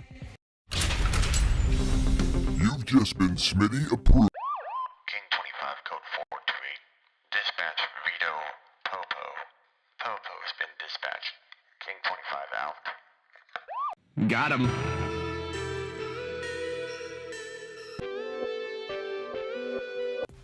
I mean, come on, bro. Come on, Jack. Breece Hall and Diggs are almost equal in my mind, and I know a lot of people disagree with that, but guess what? Tyreek Hill's there to kind of balance the scale if someone disagrees with me. So you're absolutely blasting him on that trade. Dak, Pierce, Breece Hall, CD, Tyreek Hill, Goddard, JT, benches Olave, Evans, Cooks. What are you playing in it? This isn't even a 4-man league. This is Carlton. This is one of those checkbox, start whoever you want at the sports bar teams that you've constructed. You literally just came home from Zip's sports bar, and there's a sheet of paper that says pick any 3 wide receivers you want, pick any 2 running backs you want, pick any flex you want, any quarterback you want, as long as they don't play on Monday night. And this is your lineup. And so Carlton comes home from the sports bar with his little sheet checked, because there's no way humanly possible you're drafting this team in anything close to a 4-man league or up, and unless you're playing with 9 other grandmas, bro, that literally were sleeping and taking a nap while Jeopardy was on during the draft, and they all auto draft, and you set their auto drafts to go off a really bogus list. There's just no way. There's no way. That's not even six man. Dak. Okay. I mean, when you got Olave, Evans, Cooks, all those guys in the pit, should I trade CD and Brees for Swift and Kelsey? No. CD and Brees for Swift and Kelsey. No, because first of all, I don't trade Brees Hall. I would drop Brees Hall over Kelsey, CD Lamb over Swift, so you'd be losing. Maybe, Carlton, did someone else draft this team for you against the Grandmas? Because that question, no, I'm just kidding, bro. That question, though. No, bro. Don't break up your Brees Hall. That's great, though. Carlton, let's give Carlton a round of applause for drafting a monster squad. Let's go! Mashed potatoes! The only one you're missing is Kenneth Skywalker. Carlton, appreciate you, bro fist. Great job drafting it, my guy. If your league mates are watching, Carlton blasted all of you. Just blasted all of you. JT, Damian Pierce, Brees Hall, CeeDee Lamb, Tyreek Hill. I am a little surprised you don't have a better quarterback in this scenario, the way you took advantage of everybody. Maybe you make a trade.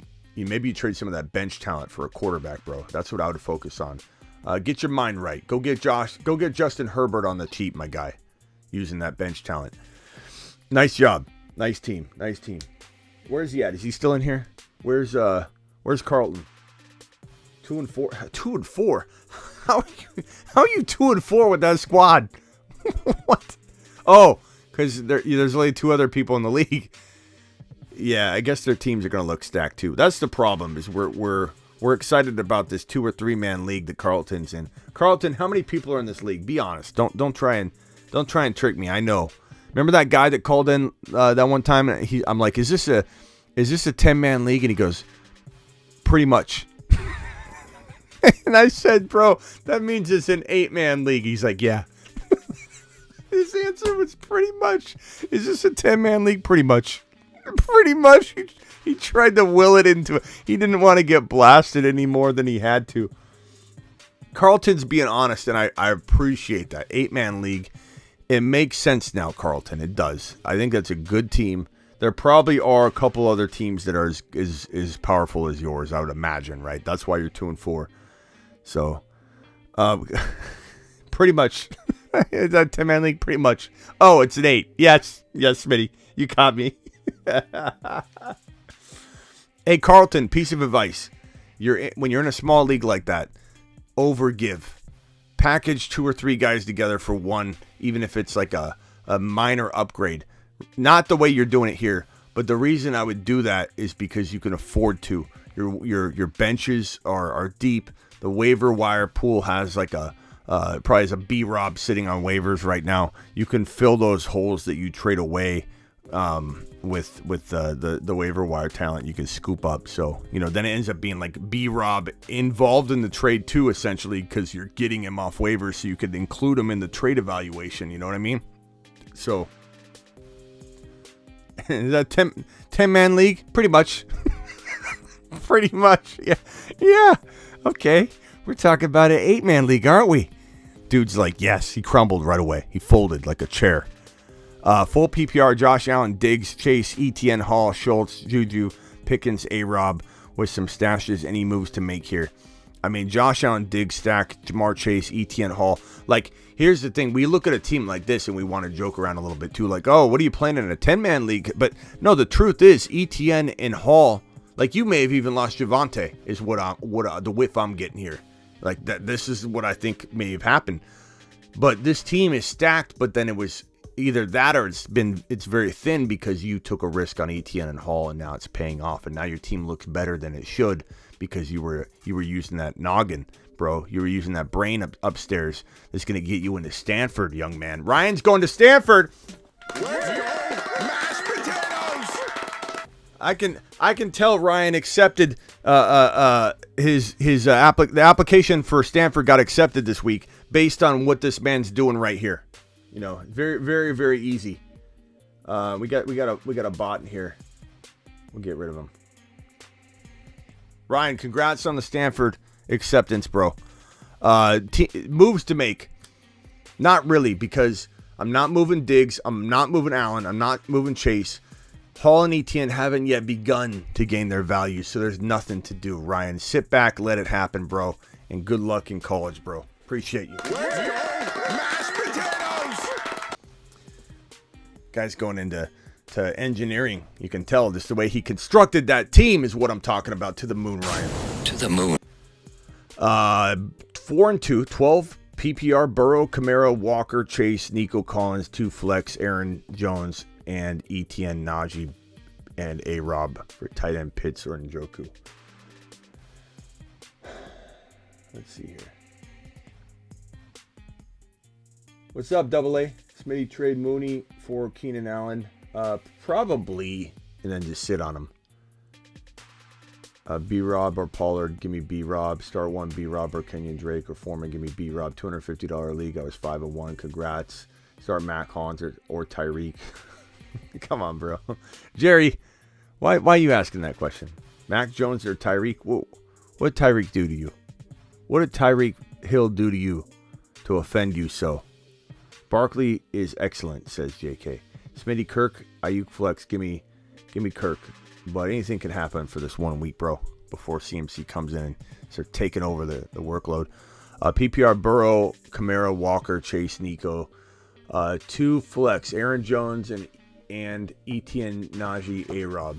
So Aaron Jones in the 1 flex, and then the second one's going to be Etienne for me. And then Pitts over Njoku, but Njoku's safer. Pitts is higher risk, higher reward. So if you want safety, go Njoku. But Aaron Jones and Etienne is my pick right here. You're not crazy to go Najee over Etienne, but that's the way I would roll with that squad. Anthony, Allen, Goddard, Patterson for Lamar Jackson, T. Higgins, Etienne. Allen, Goddard, Patterson for Lamar. So let's take Allen and Lamar out. I mean, I rank Allen ahead of Lamar. And I think it's not like crazy significant difference, but it's enough for me to say, like, I would take Allen and run over Lamar. And that's not disrespectful. It's just how much I love Allen. But they're close enough to just take out of this equation and in our minds know that there's a little bit of juice on the other end, right? Okay. So now we're like Goddard, C. Patterson for T. Higgins and Etienne, bro. That's not even close. It's not even close. And the difference between the quarterback situation doesn't make up for that. So give me the Lamar, the T. Higgins, and the Etienne, and I run for the hills. And I don't come back because you know why? You know who's looking for me in that? King 25, code 428. Dispatch Vito Popo. Popo has been dispatched. King 25 out. Yeah, so that's all I got to say about that. Appreciate you, Anthony. Nady says Swift out, Kobe Myers or Etienne. Give me Etienne. Rodgers and Gino and Ryan. Give me Rodgers. I'm a sucker for Aaron Rodgers starting until he breaks in those situations. Maybe I'm wrong on that one. If the chat disagrees, voice your opinion so you can overrule me and help Nady out if you feel like Gino or Ryan are way better than Aaron Rodgers. But I have a feeling Aaron Rodgers will have a good day, but we'll see. Just showing love, brother. Smash the subscribe button, says Brad. Brad Brofist, my guy. Give me a Brad Brofist. Boom. Give me a Brad McCormick Brofist. Boom. That's the new thing between Brad and I. Appreciate you, Brad. Okay, 100 says got Walker for Monty, Foreman, and Deontay in stand. What? Got Walker for Monty, Foreman, and Deontay in standard league. Okay. Some of you guys with your, it's like it's hard for me to sometimes read the, and then I go to like a word like stand and I'm looking for, it's too complicated. I'm looking too complicated at it. I'm trying to analyze it. It's just standard. What he's trying to say. You read abbreviations all day and it starts to become gibberish by the second hour or hour and a half in. Got Walker for Monty, Foreman, and Deontay. So basically what you're telling me is you lost a friend this weekend because you absolutely, blasted him, number one. But that's okay.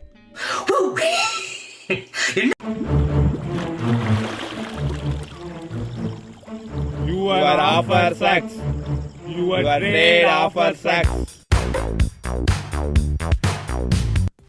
If you sent that trade offer to your friend, A, you should be ashamed of yourself. B, you did a fantastic job, and we're proud of you. Where's your mashed potatoes? Yep. Where's your mashed potatoes? Yeah, buddy. Dude got Walker from Monty Foreman and Deontay. I mean, you don't even care about these guys. You're not even spelling their names right. You know, it's like Deontay. Send him. How do you spell his name? Whatever. Let me write him a goodbye note. Dear how do you spell it? Deontay? Dear Mr. Johnson, appreciate your services, but you can take Foreman and Monty and go shove it. I've got Kenneth Skywalker. Where's your mashed potatoes? Headed over here as we speak. Lightsaber and all. You know Kenneth Walker's locker room has a lightsaber sitting in it? Did anybody know that fact? Kenneth Walker's got a lightsaber sitting in his locker.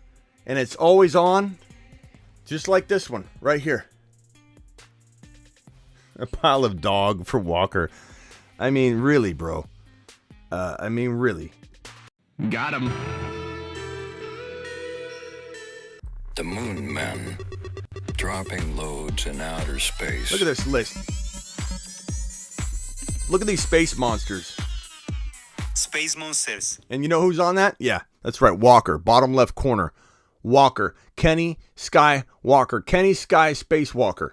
And he's now a part of what's his name? 100. Blow 100. Blow 100's got Kenny Walker now. Go forward. Attaboy. Blow be blasting. He blasted him.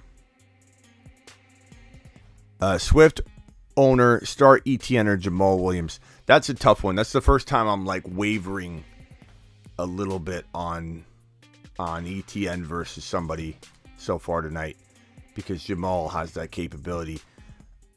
If things look really awesome news-wise in the morning, and please, King, come back, become a YouTube exclusive member. It's $1.99 a month, and the link is pinned in the live chat. It gives you that green name. You get the emojis that all. Drop some emojis and show King what kind of emojis you got at your arsenal.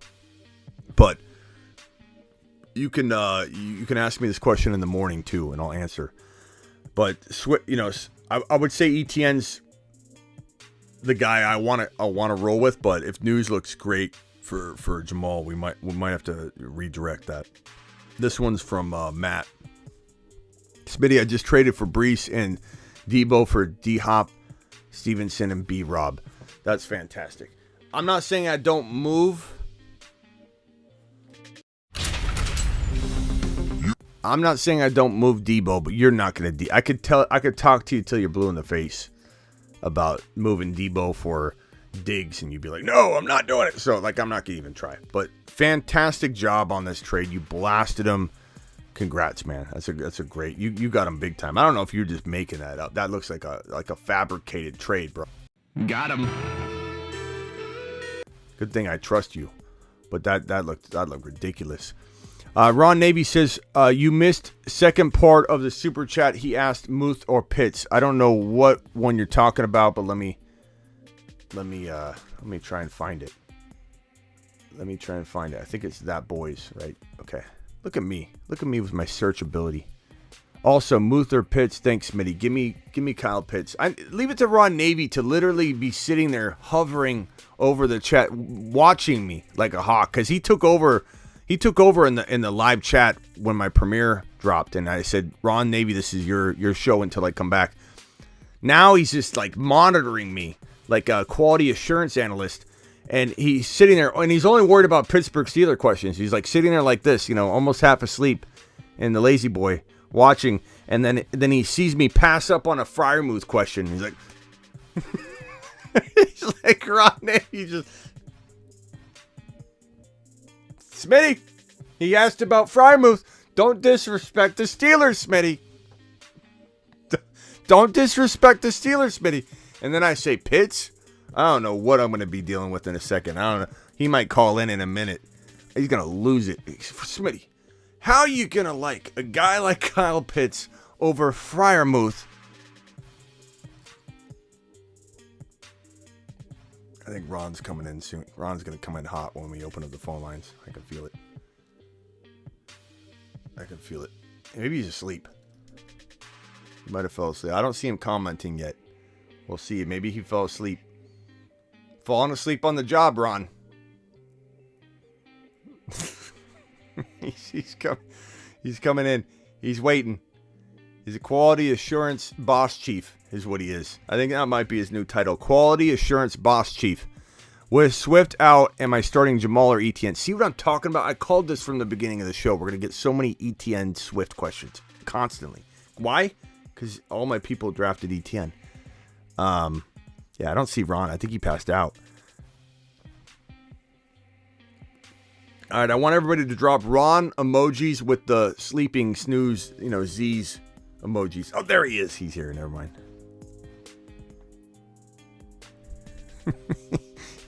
He left. Pick up the phone, Smitty. Almost done with the super chats, Alex, and we'll open up the phone lines. With Swift out, am I starting Jamal or ETN? Again, in the morning, we'll have a better answer for this. Right now, I'd say ETN, but if news looks really, really good for Jamal, and we're feeling like they're going to fully feed him, then we might switch over to that. Swift, unlikely. I have ETN as constant. ETN Skywalker as my running back 1 and 2. Do I flex Jamal, Wandale, Drake? Let's eat. This is a question I finally get to say Jamal all the way. Jamal all. You've just been Smitty approved. Jamal all the way.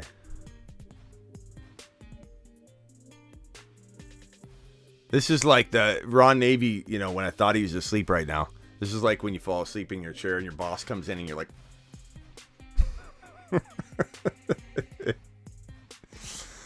I put Ron in charge for 5 minutes. Ever since then, he's been trying to go live on the channel. Just kidding. That'd be hilarious. All of a sudden, Ron Navy just live. Where's Smitty? Don't worry about it. All right, this is now the Pittsburgh Steelers show. It's all Pittsburgh Steelers going forward. Don't get me upset. Just turns into a Steelers show. I'm in the chat, upset. Do I trade Herbert Pittman for Lamar Myers? Give me Lamar. Give me Lamar in this situation because it's just more secure.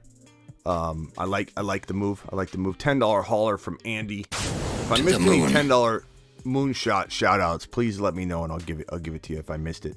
Can't seem to acquire B Hall. It's hard. It's hard to acquire Breece Hall. Everybody wants a monster on their team. My team is Debo, Amon-Ra, AJ Brown, Devontae Smith, Mixon, Pierce, Walker. Too much to offer Mixon plus AJ Brown. Probably a little bit too much based on fair market. Not that it won't be good in hindsight, but I don't know that I'm doing this trade based on fair market value. Already tried 1-for-1 trades. Try Mixon and Devontae Smith. Try Mixon and if you get something back with AJB, like a Pittman or a Gabe Davis or something, now we're talking. I think you got to maybe look at a 2-for-2, not just a 2-for-1 or a 1-for-1. But not everybody's gonna get that deal done, bro. It's not as simple as it looks, right? And I get that. I understand that. And this one's from Rod. Rod Shaft says, new sub this year. Love your analysis and banter. PPR, 2 running back, 3 wide receiver, 1 flex. Traded CMC, Chase, B-Rob for JT, Tyreek, and Dameon Pierce. That one's hard to digest. CMC, Chase, B-Rob for JT, Tyreek, Pierce. Yeah, I love that. Let's go, mashed potatoes. I appreciate you, and thank you for the kind words. Pittman, Sutton. Yeah, that's a good one. That's a good trade. It's always tough trading away like Chase and CMC, but JT over CMC, I like that one. I like that comparison straight up. Chase and Tyreek, I like Chase a little bit better, obviously, but then you get Dameon Pierce over B-Rob. So you're winning two of the 3 swaps, and then the other swaps not that crazy and arguable. Like some would argue, Tyreek Hill is equal to Chase. So I think you smashed it, pal. I think you did a great job. Daniel, golf. Daniel says, Smitty, my money leagues got nuked by an offended Oswalt. We redrafted tonight. An offended Oswalt. Wait a minute. So you're talking like an offended Oscar, like you're just using that. Okay, I got you. An offended Oswalt got so mad that the league got nuked. We redrafted tonight and I ran away with Mahomes, Hall, Walker, Adams. You're the man. How did this what happened, Daniel? I want you to call and explain this story. Because in my 20 professional years of doing this, I have yet to have a league get nuked in the middle of week 6 and the league actually survived to redraft. And I want to hear the story. This has got to be an unbelievable story. Somebody was doing something that they shouldn't have been doing.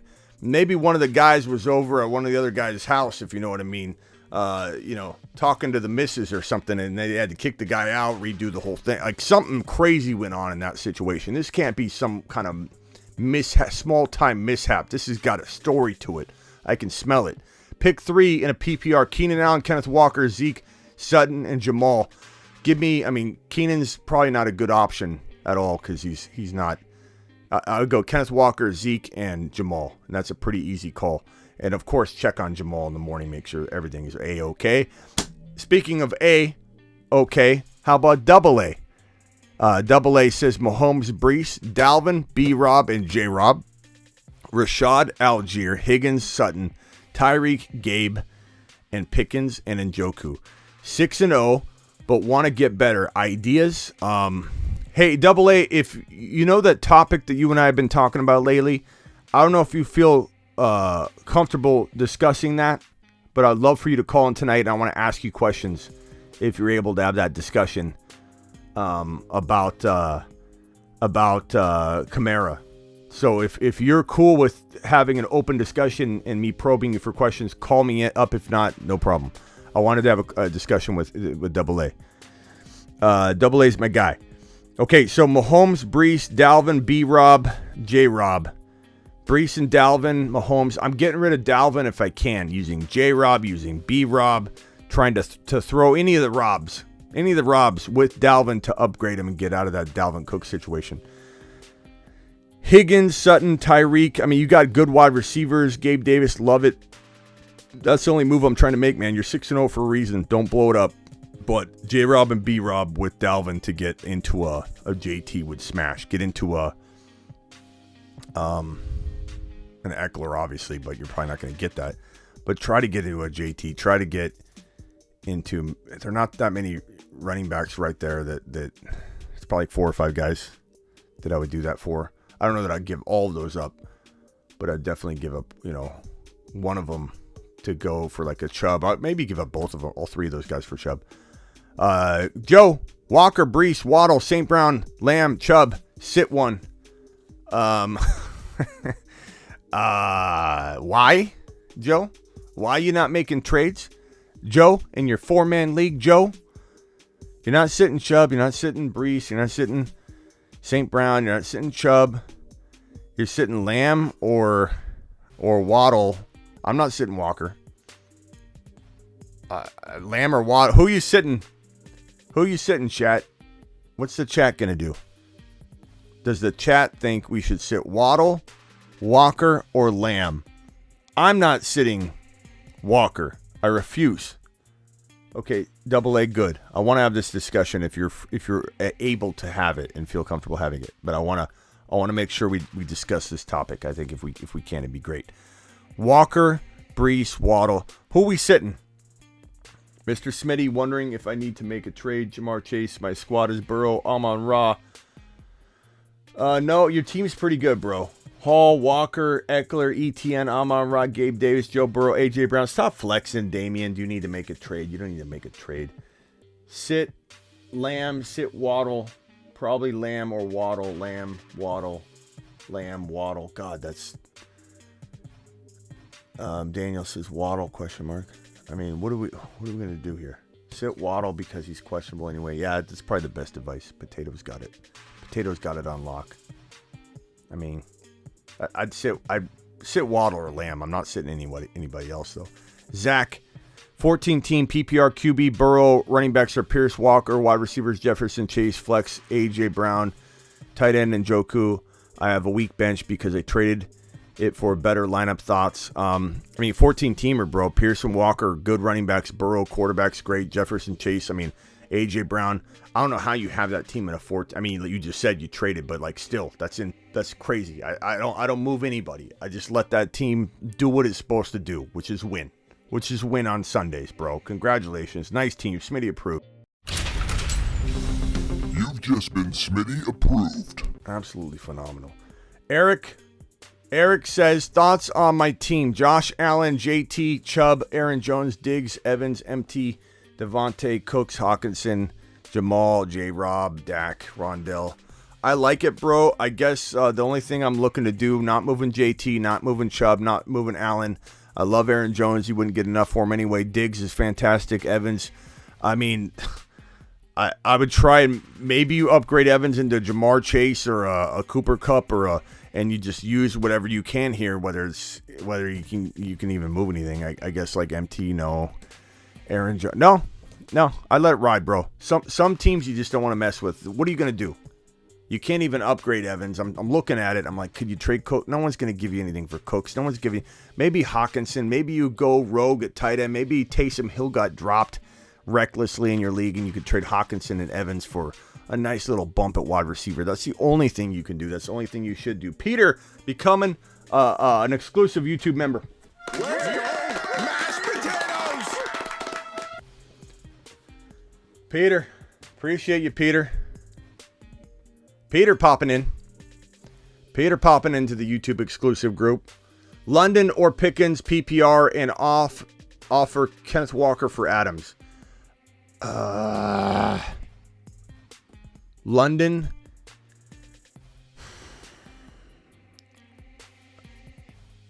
If you need a running back, I want Walker. If you need a wide receiver, I want Adams. And Adams has the bye week out of the way. This is really, you shouldn't have done this to me, Zinski. You're really messing with my Walker vibe. I'm wearing a Kenneth Skywalker shirt. You're asking me a trade that might make me say take the other player. I don't like what I'm seeing here, Zinski. This is rude. This is rude on my own show to have me wearing apparel and trying to sell this. Link in the description. Link in the live chat. While I'm trying to sell my merchandise, you're asking me a question that's making me say trade away the guy in the shirt. If it's Dynasty, I want Walker all day long. Let me do that. Let me fix things. This is a Dynasty shirt, baby. Nothing's touching Walker unless it's Breece Hall. Then I'm saying Skywalker got Breece Hall. But I love both of them. I want both of them. I would say another exclusive member. Who we got? Peter, and then we got Star. Star's back. Let's go, mashed potatoes! Star, appreciate you becoming a loyal member. I don't see everything. Thank you, Ron. And I love when people think not saying Ron's saying this, but I love when people do think I ignore them. It's so hard to like. If anybody knew, Ron, you handled the live chat only. That's very one-dimensional. Like that's like playing checkers, But even that was probably overwhelming, right? Trying to make sure everybody was taken care of in the live chat. Can you only imagine what it's like? Where were we? Zinski, thank you, Zinski, for the super chat. Appreciate you. Sorry, I kind of answered it, kind of didn't. It's it's a tough question, man. Adams is he's bye week free. He's the better value. What do you do with Akers? But you get more. If you're going to trade Adams for Walker, you're going to get Walker and somebody, and then I take Walker. That's my answer. But if you're trading away Walker to get Adams, it's kind of a steal. You kind of got to take it. But what do you do with Akers and Mitchell? Nothing, bro. Cut him if you've got to. Hold him if you can. No one's coming knocking for Akers. Maybe Akers gets traded into a situation where he can get used. What if he went to Buffalo? Then you got a lot of value to maybe trade, even if you don't believe in him. And they probably don't use them.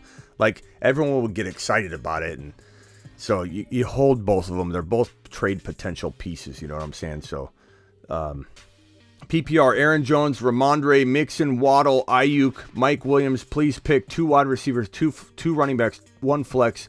I feel like benching Mike Williams, also starting Njoku. Jimmy G, thank you. Where are the wrenches at? What do you mean, Mr. TD? Okay, PPR, Aaron Jones, Ramondre, Mixon, Waddle, Ayuk, Mike Williams. Please pick 2 wide receivers, 2 running backs, 1 flex. Aaron Jones, Mixon, Waddle, Mike Williams, Ramondre. That's what I'm rolling with. I think I'm not starting Ayuk over him. I like Aaron Jones. I think that's what I'm going with, Peter. Peter, appreciate you, my guy. Peter in the house. Rod again, thank you for the super chat, Rod, the $10 hauler. Ron Navy, drop a 1. You have another exclusive member, Smitty. Thank you, Ron Navy, for that. It's crazy, Smitty. You're awesome. You multitask superbly. It was crazy, though, huh? Just that one small little task of just kind of taking over a live chat and trying. It's hard to take care of everybody, but I do my best. I definitely dropped the ball, and I'm gonna continue every stream, every 5 minutes. I'm dropping the ball, not answering somebody's question. But now we're opening up the phone lines, baby. I think I may have figured out when I open the phone line and run a very complex scene, that's when my computer and my screen would freeze. I think so. I think I'm doing it properly now. So I want Double A to call in, and I also want that subscriber that Sean says super chat. Let's see, Sean. Yeah, your super chat didn't go through. I don't have a question. So it must have not. Look for an error. Some of you say it goes through, but you might not see like an error. It said didn't send or something like that. So try again, because I don't even see a question. That follower that talked about the league resetting in week 6 and redrafting or whatever. But Double A, call in. Phone lines are open. Let's go. Call into the show. Call into the show.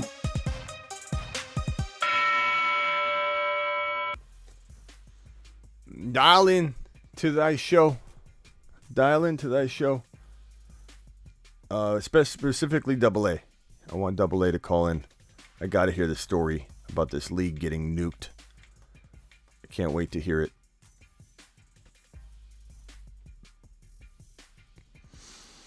Kirk or Jamal.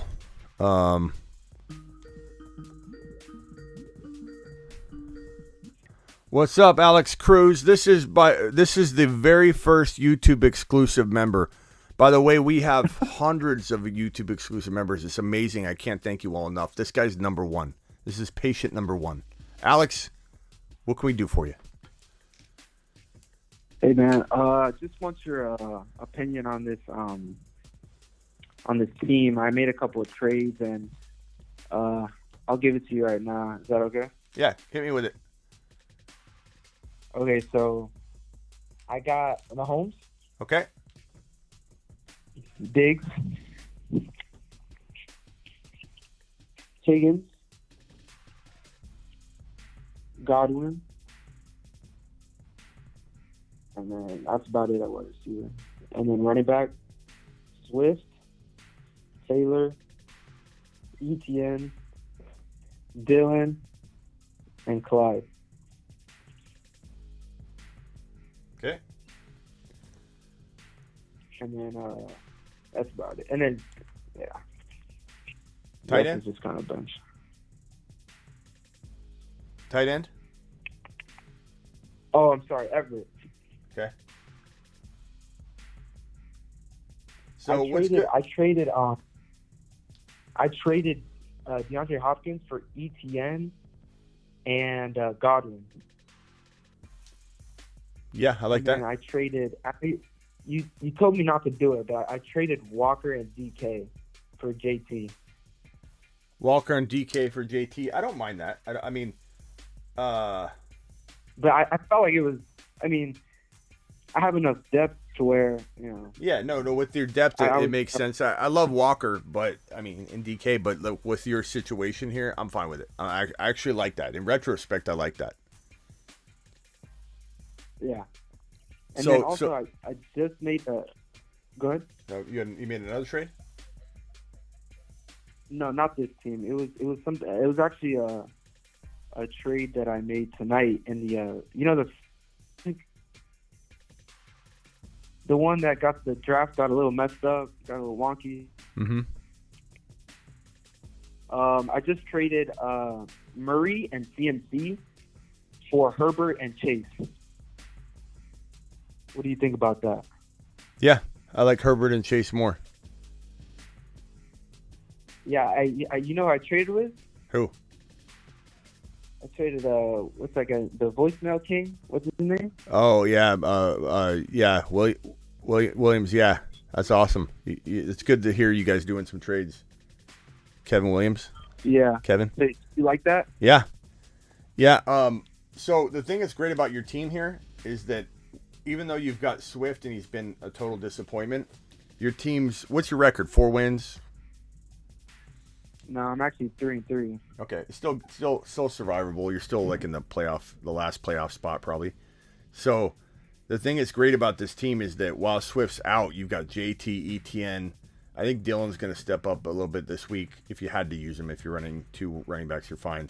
But what's great about this team is that like you've got enough depth that like once he comes back, it's going to be worth it for this team to have held him into not traded him. Other teams that rely upon Swift and without him, they're like devastated and completely like leveled. That's different. That sucks. You know what I mean? But for you, this team, you can survive with it. And then when he comes back, hopefully he does so good that he's still top 8 overall running back, 9 overall running back at the end of the day. Which is possible. And if he doesn't, we still got ETN. Double A, let me know when you're trying to call in. I want to ask. This was one more thing. Should I go for Allen? Because I have Diggs. Should I go for the stack and like trade away Mahomes and like a bench piece, or like maybe what is it possible? Yeah, I mean, if you could do it, I would do it for like a bench piece, but I'm not giving away like Godwin or ETN or I'm not doing anything like that. I like the team. All right, thank you. It's a good team, and when Swift comes back, you'll be balling. I'm so careful. Nice work, man. All right, thank you. Yep. Call back if you have another question. All right, next caller, you're live. Who am I talking to? Hey, what's going on, man? My name's Cap. What's up, my guy? What can I do for you? Yeah, man, I'm just trying to figure out. I got McCaffrey, man, but I'm risking it if I play him this week. I'm already at 2-4, so I'm trying to, I'm projected to have a good game this Sunday, but I got Tony Pollard trying to flex him in that position, or do you do Kareem Hunt? I got pretty much over CMC. I got CMC, and I got Leonard Fournette as my 1 and 2. Yeah, you can't bench CMC. You can't bench CMC for those options. Dial in, Double A. You can't bench CMC for those options. Like we're talking about benching CMC for like an ETN maybe or a Walker, obviously like those guys, but you're not benching. You're not benching CMC for Pollard or Hunt. I don't think, bro. I don't think you could do that. So you don't think the amount of time they're going to give him, the amount of snaps are going to be limited compared to like a starting role? I think they will be, but I still feel like it's too hard to sit him. You can't sit him in that scenario. I like you have people in here that are going nuts over me saying start ETN or start Kenneth Walker. Like everyone's going nuts that it's a CMC supporter or Niner supporter going, you crazy, telling somebody to bench CMC, he's going to get more run, you watch.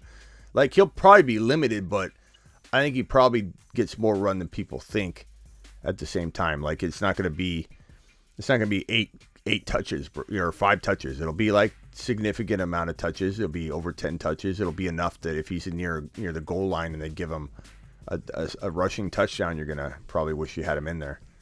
But I mean, trust your gut. Ultimately, like you don't want to be using my advice going against a gut instinct you had, and then you're you're pissed off at me or everybody else, and I know you're going to say I wouldn't do that. I make my own decisions, but like truly listen to your gut. But like Hunt and Pollard, those aren't. I'm not going to sit CMC for those options, and that's that's coming from someone like me who's telling you, to start ETN over him. But okay, so with that being said, I have my flex spot. Do you play Pollard or do you play Tyler Lockett or Kareem Hunt? Chat, what do you think on that one? Kareem Hunt, Tyler Lockett, or Pollard? That one's a gut 50-50 or a 33.333, 30.333 call. Like, I would say,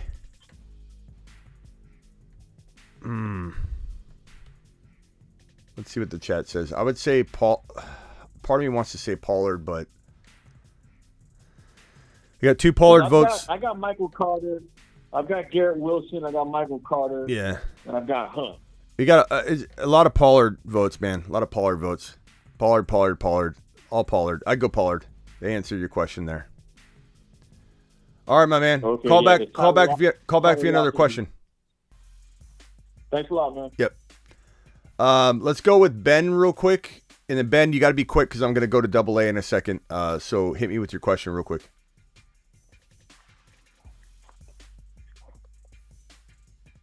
Oh, wait, me or the guy on the chat? Let's go with Ben. Okay. How's it going, Smitty? How's it going, Ben? Oh, not too bad. I put your name in here from the last time you called. If you're like wondering how I know who. Okay. He's looking behind him. Kinda Ben, I'm right behind you, Ben.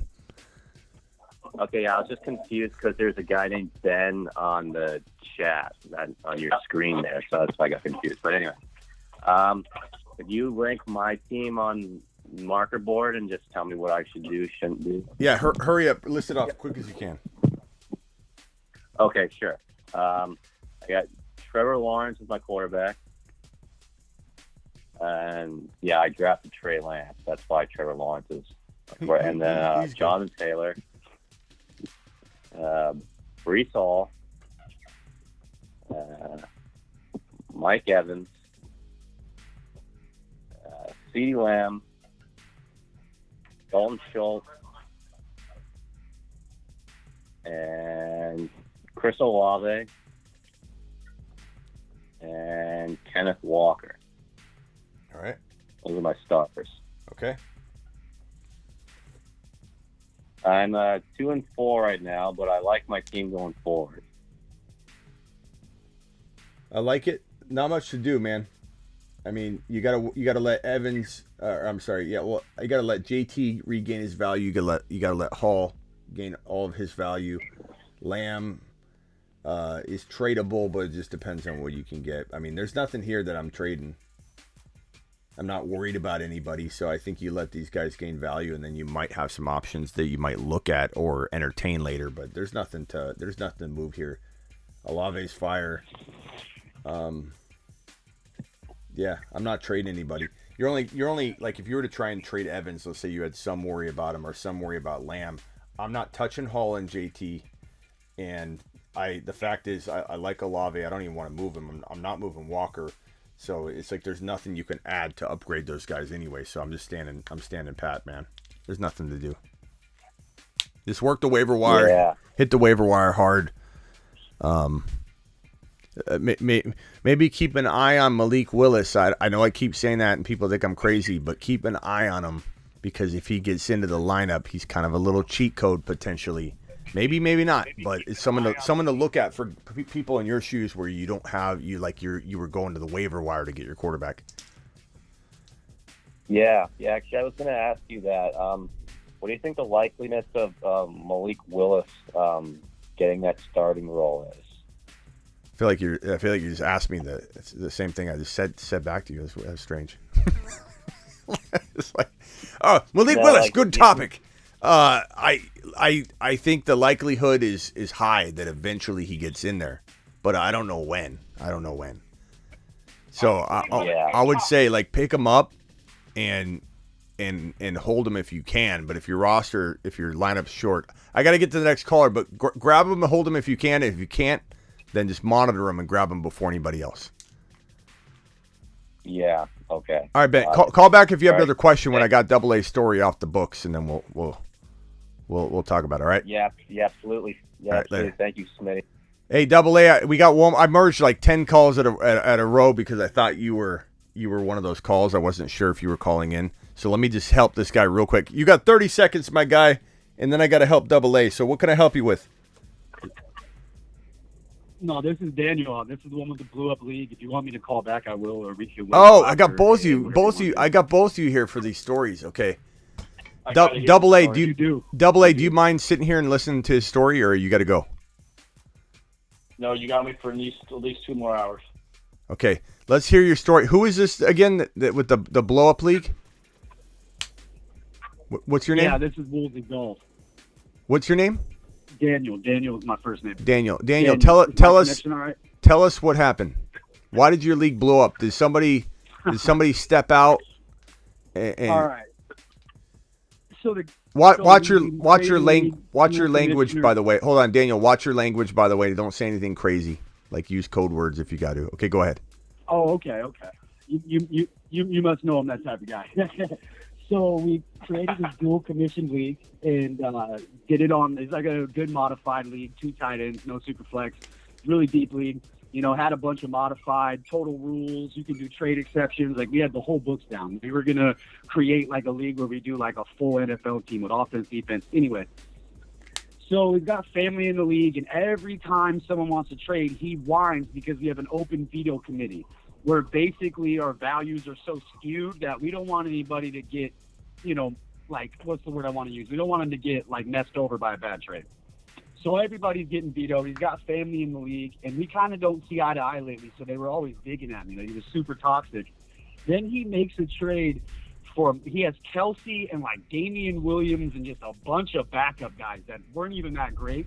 He ends up getting Chubb, Devontae, like, I don't even know, like a bunch of top 5 guys, like 3 or 4 of them, and the trade was only 4v4. So he passes the trade before games on Thursday. No one says a word. So Friday, which is yesterday, Friday comes around, and now all of a sudden, me and a couple of my friends, they start catching on, and I'm like, have you guys not been active? Have you not seen this? And all of a sudden, all heck breaks loose. And instead of him owning up to it or talking about the situation like a man, he just blew the leagues up. Well, that's weird. Why did everybody let it go through, though? He did it to be vindictive. I don't know, bro. That's weird. BRX, you didn't super chat anything, by the way. Go ahead. Yeah, when we got in the argument, when we got in like the first argument, and they were being weird to me, I backed down as commissioner, and I knew he was the kind of guy that, like, he likes to make things work for him, and so that's why I was commissioner, to make sure it was fair books for everybody. With what, $2,500 on the line in the league, and then he just. Yeah, man. Get rid of vetoes, bro. Vetoes blew the whole league up. Vetoes are stupid. Vetoes are dumb. But hey, I appreciate you calling in. Absolutely. Call back if you have another question, and I'll help you with anything else you have. But I appreciate you calling in. Thanks, man. Yeah, Smitty. Oh, I hung up on him. You're the man. Okay, Double A. So I have Double A on the phone right now. Let me write it on the board here. So what we're talking about here, the topic is Alvin Kamara. Alvin Kamara, and specifically the video. Okay, so on the phone I have Double A. Double A, do you mind telling anybody a little bit of your background, or why you might have some knowledge on this? Or Yeah, no problem. Started off working. You don't have to tell us where. Don't say where, but just tell us, the credential part or whatever. Oh, sure. So in 1999, I started working in retail loss prevention. So basically, I caught shoplifters, and since then, I've done some form of catching shoplifters or surveillance of some sort, working with cameras and video systems. Not from a technical aspect, but from behind the scenes.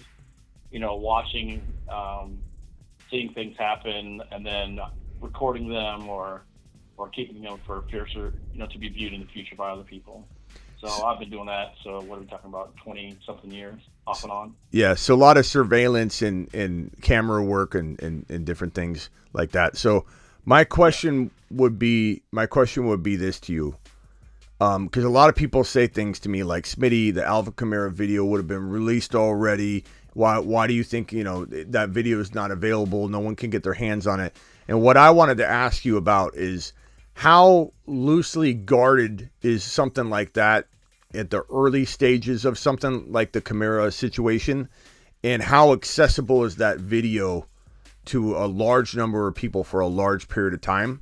And then after you answer that question, maybe you could circle it back or circle in this answer is like, does at some point that video, like, obviously now it's locked down, no one would probably have access to it at this point, but what is your expertise tell you about that situation and how likely it is that video was, that probably, and you don't know specifically, or if you do, let me know if you heard, but how likely is it that video had ample time to be copied, recorded, people pulling their phones out? Like, what's the typical process in a casino for footage being available to be replayed and seen?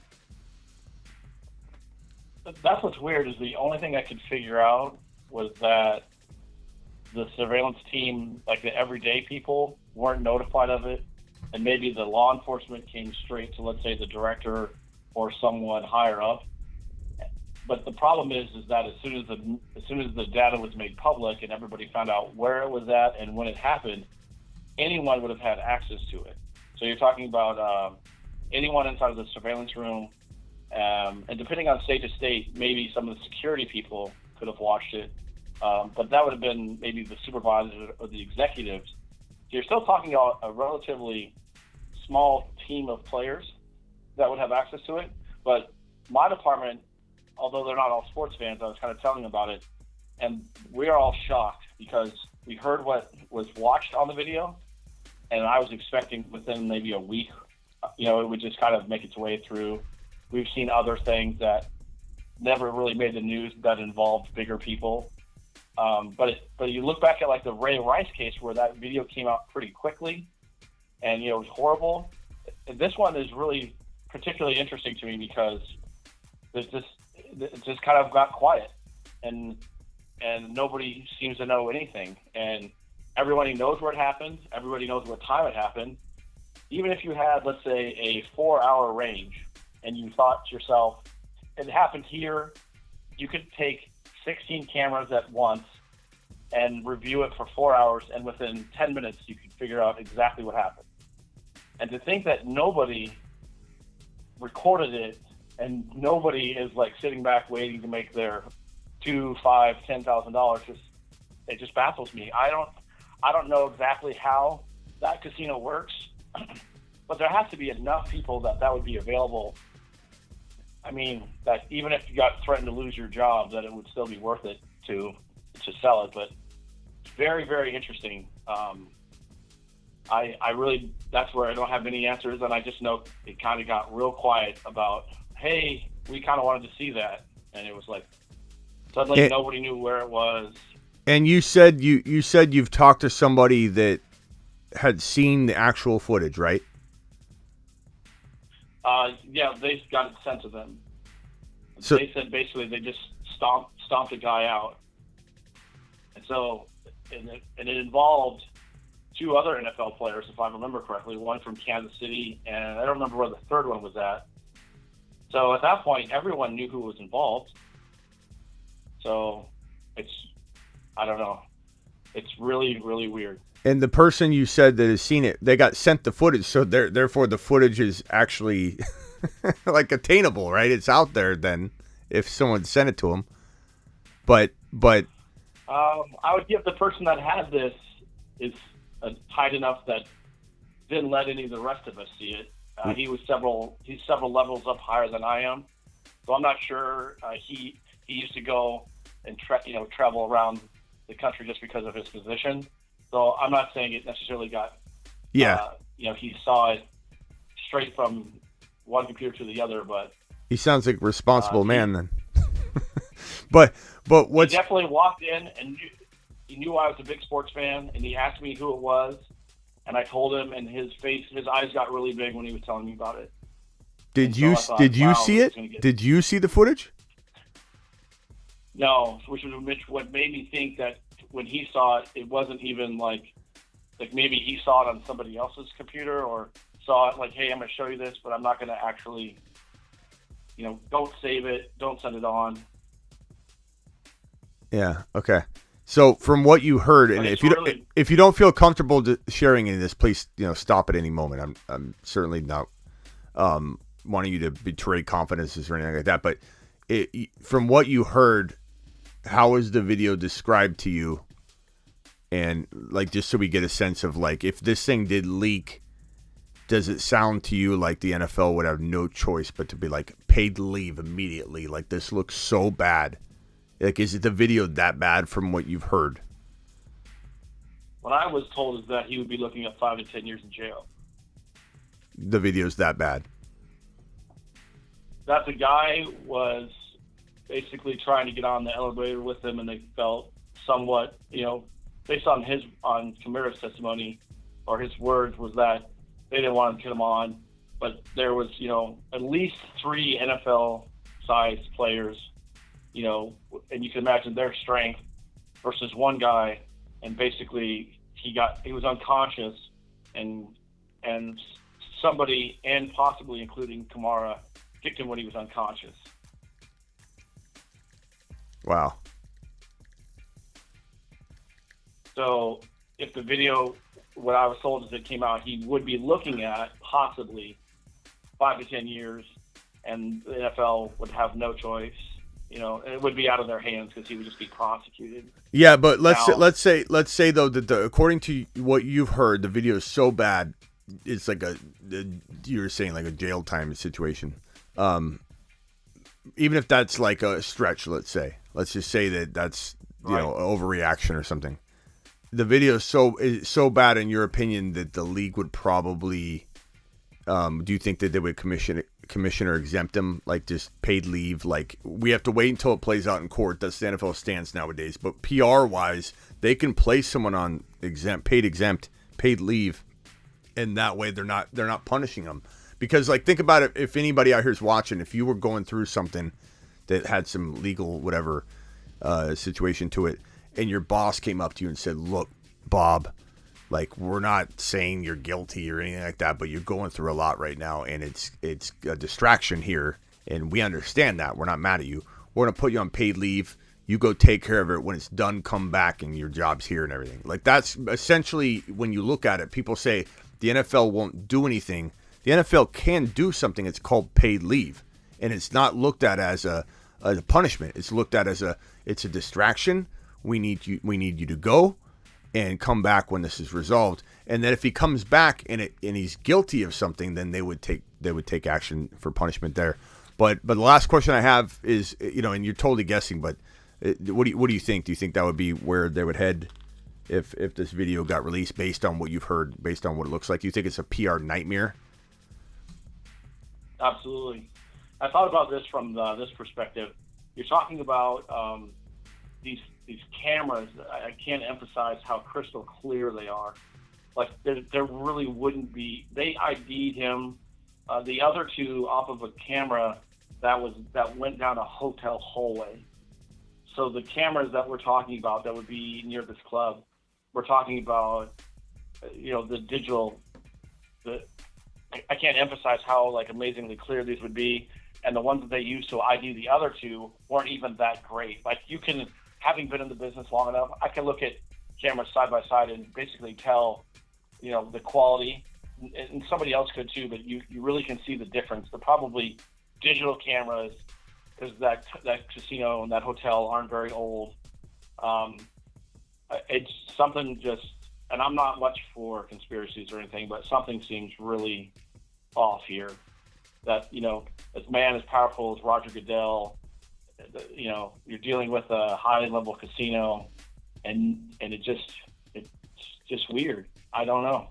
Yeah, it is strange that that the video, if the video is out there And again, the whole reason I had you on was to talk about how gruesome the video looked according to what you've heard, and you've heard from somebody that's directly seen it. So that's you have closer knowledge to it than anybody. I think anybody else has that's out there talking about this.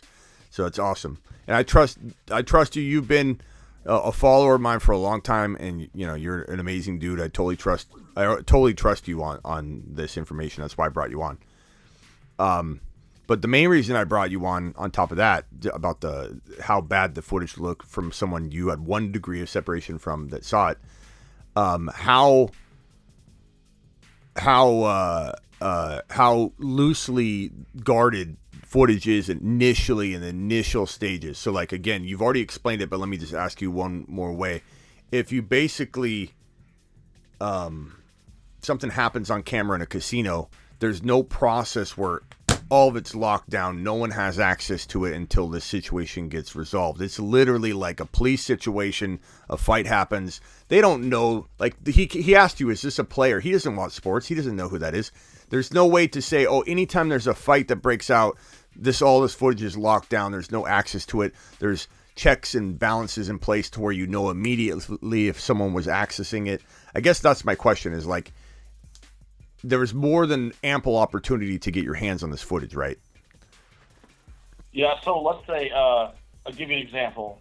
The other night, there was a guy who left our property who went and got in a hit and run right off of our property, but we could see it clear as day. The police got a hold of our security department, who got a hold of us, who we went back and we recorded everything up until just before the accident happened. So what we didn't know was who was involved, was there alcohol involved, was there other things involved. We just recorded it just the same as you would, with something that you recorded and then downloaded to your computer, except it's already on the computer. And now what we would just do is make a separate file of it, and it just sits, in a different file waiting us to decide what we're going to do with it. So anybody would have had access to it. The other thing is we have a recording system, much like any other business or casino, where we just make note of it. Hey, such and such police department called, and this happened at this time, and we archived it, and this is where it's at. So anybody in the department would have had access to it. Any of the executives that wanted to see it could have had access to it. I'm just surprised. I'm just surprised there's not more of a vigorous entry. Like there'd be literally harder to get permission or even access or code to replay a segment of footage that was in the past. You know what I mean? Like I would envision, and obviously I'm wrong. I would envision there being some you're trying to replay code from or replay footage from yesterday. It's going to be what access level do you have? No, denied, get approval. That would be my thinking, but it's not that way. You literally could walk in and most. Think about it this way. We have cameras that have different time lengths of how long they record before they start to skip over. So let's say, for instance, that you had a camera on your front door, and you could set it so that it, goes for a month. But maybe you have another camera that you just have it set up where it just records for a day and then reset. It's similar to here, where it might keep for a week, might keep for 30 days. So you couldn't just lock down, a specific camera, because that camera might record other things. We also thought about that, is it possible that could have got saved and then locked up, like you're saying, where if you only had access to it. Yeah. But nonetheless, you would still have access to the. So let's just say you were using camera 5,000, and you locked up the footage from that. So we already pieced it together. Maybe we saw him walk up on the sidewalk, and we used a whole bunch of different cameras, and then we made one file of it. Even if that piece, the recorded piece, got locked up and nobody got to see it, you could still just go back and use the same camera, within a week or a month, and just watch it all over again. Yeah, that's crazy, man. I think this is something that that develops, in a little bit. I hate to say that because there are Kamara shares out there that I feel like are worth it, going after because he's able to be bought low. But I think like preemptively might not be a bad time to just anticipate the worst because another lawsuit was filed against him that put the spotlight back on it. If anybody's got access to the footage and they're hearing about it again, it's kicking up and brewing on news wires. Like, I mean, I don't know very many human beings. I'd venture to say we've got 493 people in the room right now. I would say per 50 people. I'm trying to. I don't mean this in a negative way. I'm just trying to say we're human beings. If per every 50 people, there's got to be at least one, if not 10, if not 15, that would literally say to themselves, I'm making, 50,000 a year here or whatever, maybe lower, and I've got a potential to walk over to TMZ with this clip and retire tomorrow. 100%. Like it's not 100%. It's human nature. It's human nature. And like, maybe I'm totally off on that. I'm sure we're going to get hands raised like 100% of the 50 people. But like, so if this is out there, when people say, hey, if it was going to get released, it would have already got released. Not the case. Not the case. I mean, sometimes the prosecution actually has somebody that has, somebody ready to go, and they're waiting for the exact right moment, strategic moment to have it released. And I mean, you never know who's really releasing. It's not, you can't do that. It's against the law for the prosecution to do that. Well, then, but it happens. It happens. We sat on this. What happens if what do we know about the prosecutor? Here's another thing that we run into. What if it sounds silly, but what if the prosecutor's an NFL fan? What if he has a relationship that we don't know about? What if he despises athletes, right? Yeah. What if he's just waiting for the right time to just lower the boom where, all of a sudden the Saints are doing really well and boom, I don't know, there's so many things. The other thing I want to say is I've still been a little surprised that there hasn't been some amateur footage. Like nobody caught even the tail end of that on their phone, just something, anything. Yeah, that really weird. That might be where some people say to me, and bro, I promise you, there'll be somebody in the chat or probably in the chat already because I can't read every message when we're having a conversation. But there's gonna be at least 1, 2, or 3 or 4 people. They're gonna say, Smitty, the footage is already released. Smitty, the footage is already released. Smitty, like they all okay. Show me it, Bob. That's what I always say to them. They never come back. I go, Bob, in the chat, Smitty, the footage is already released, moron. And then I reply, okay, where is it? And I never hear back from them.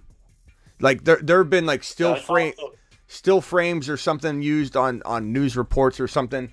There have been. So part of me wonders, there were some kind of still frames used at one time or another, and it was spoke about. And I think that's where people's memories are foggy, or maybe someone had some kind of raw footage of something from the outside or something. But I wonder if there are still frames that were used, like someone had to have had the footage, somebody had to have recorded that. How did that happen?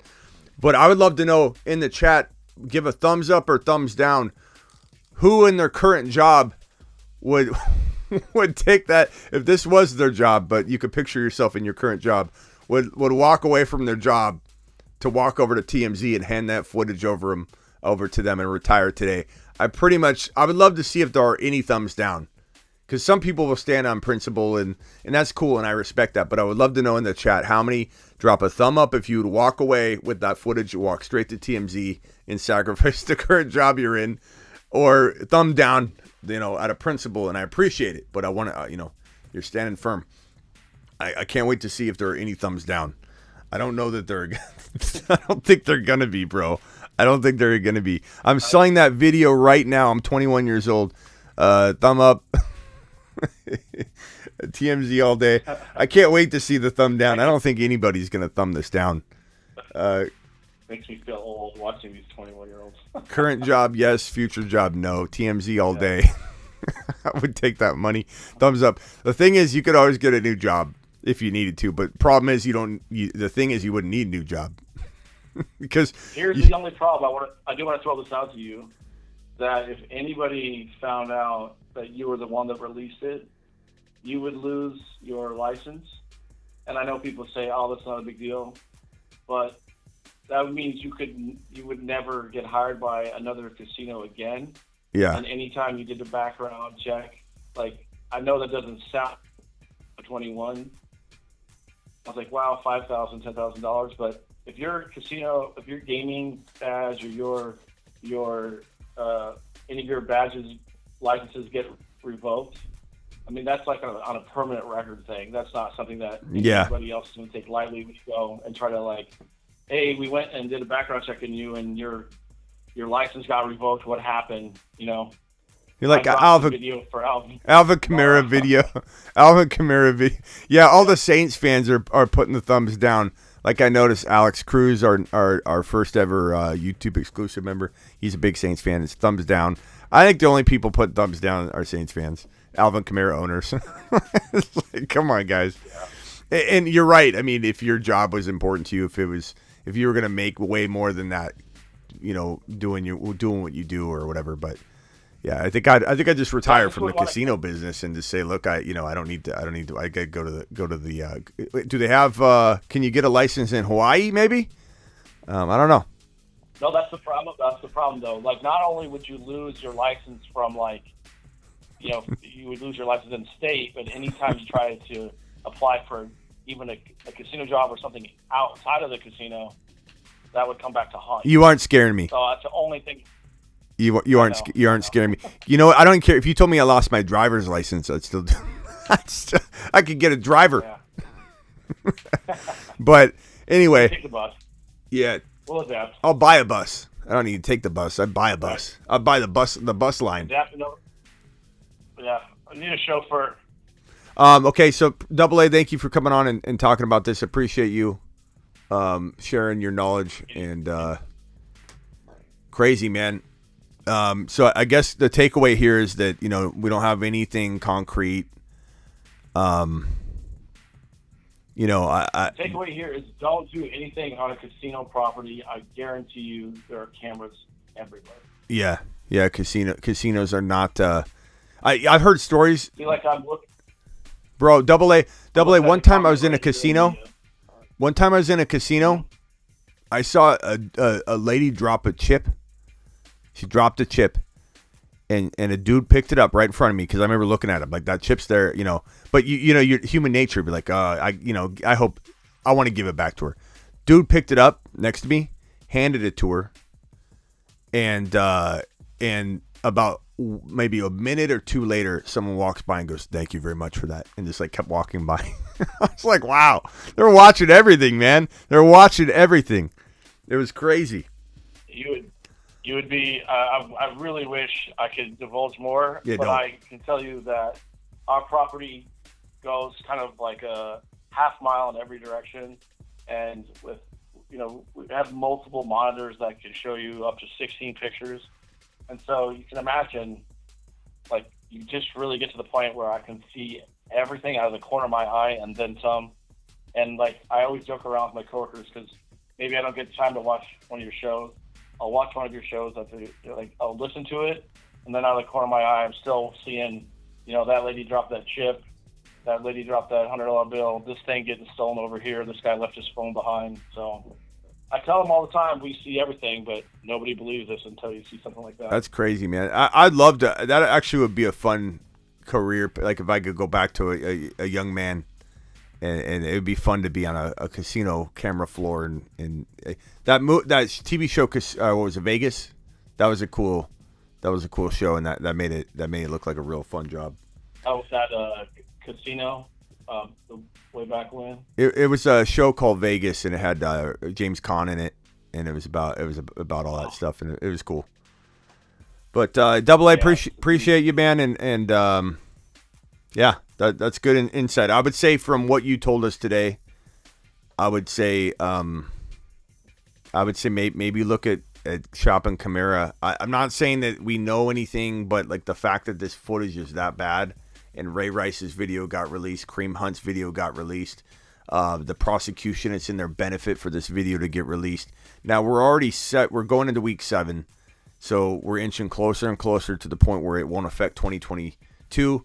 And if you gave him away for a ham sandwich, you're running a bigger risk than holding him. So it'd have to be a smart trade. You don't want to do something stupid. I'm just saying, you never know. We've been talking about this all offseason. It's scary to think if there weren't any fresh news on this, I would be more apt to say, maybe we squeak by and this thing unravels more in the offseason. But the fact that this guy, the victim, filed a second civil lawsuit against Alvin Kamara for damages, medical, and disfigurement on his face, that's probably going to kickstart some more buzz, rumors, and who knows what. So we'll see. You can't believe that Kamara couldn't pull out the paycheck to make it go away. That's crazy. Well, even if he does, though, we had Tony on. We had also Baked In Boys, our other in-house attorney for the show. They both called up and talked about this. Yeah, and they talked about the fact that like you can't make the criminal side of this go away with a plea. You don't plea on the criminal side, or you don't settle. You plea. But when you plea, you're pleading to potentially get less prison time or to dial back the criminality of it to the lowest degree you can to try and make the best bad deal you can. So people think, he'll settle. Absolutely. You can't settle out of the criminal side of this. It's not, and like Tony said, it's illegal to make a decision to call off the criminal piece of this because of the civil side settling. It's not, they're not related. They can't be necessarily related. So when someone says, they'll settle, it's all about money, that is on the civil side. That has nothing to do with the criminal side. If this video got released, let's say, and Alvin Kamara said, I'll give you, $1 million, and the guy's like, okay, I'll take it. I'll settle with you. The guy couldn't dial back what the criminal side is pursuing. And if that footage is there, they can't allow that stuff to happen and say, well, you settled out of court for money in the civil, so we're going to go ahead and just let the criminal side go. Not the way it works. So I'd be curious what Tony would say, though, is if that guy was to get his medical bills taken care of, along with insert a little bit extra, and part of it is that he doesn't testify.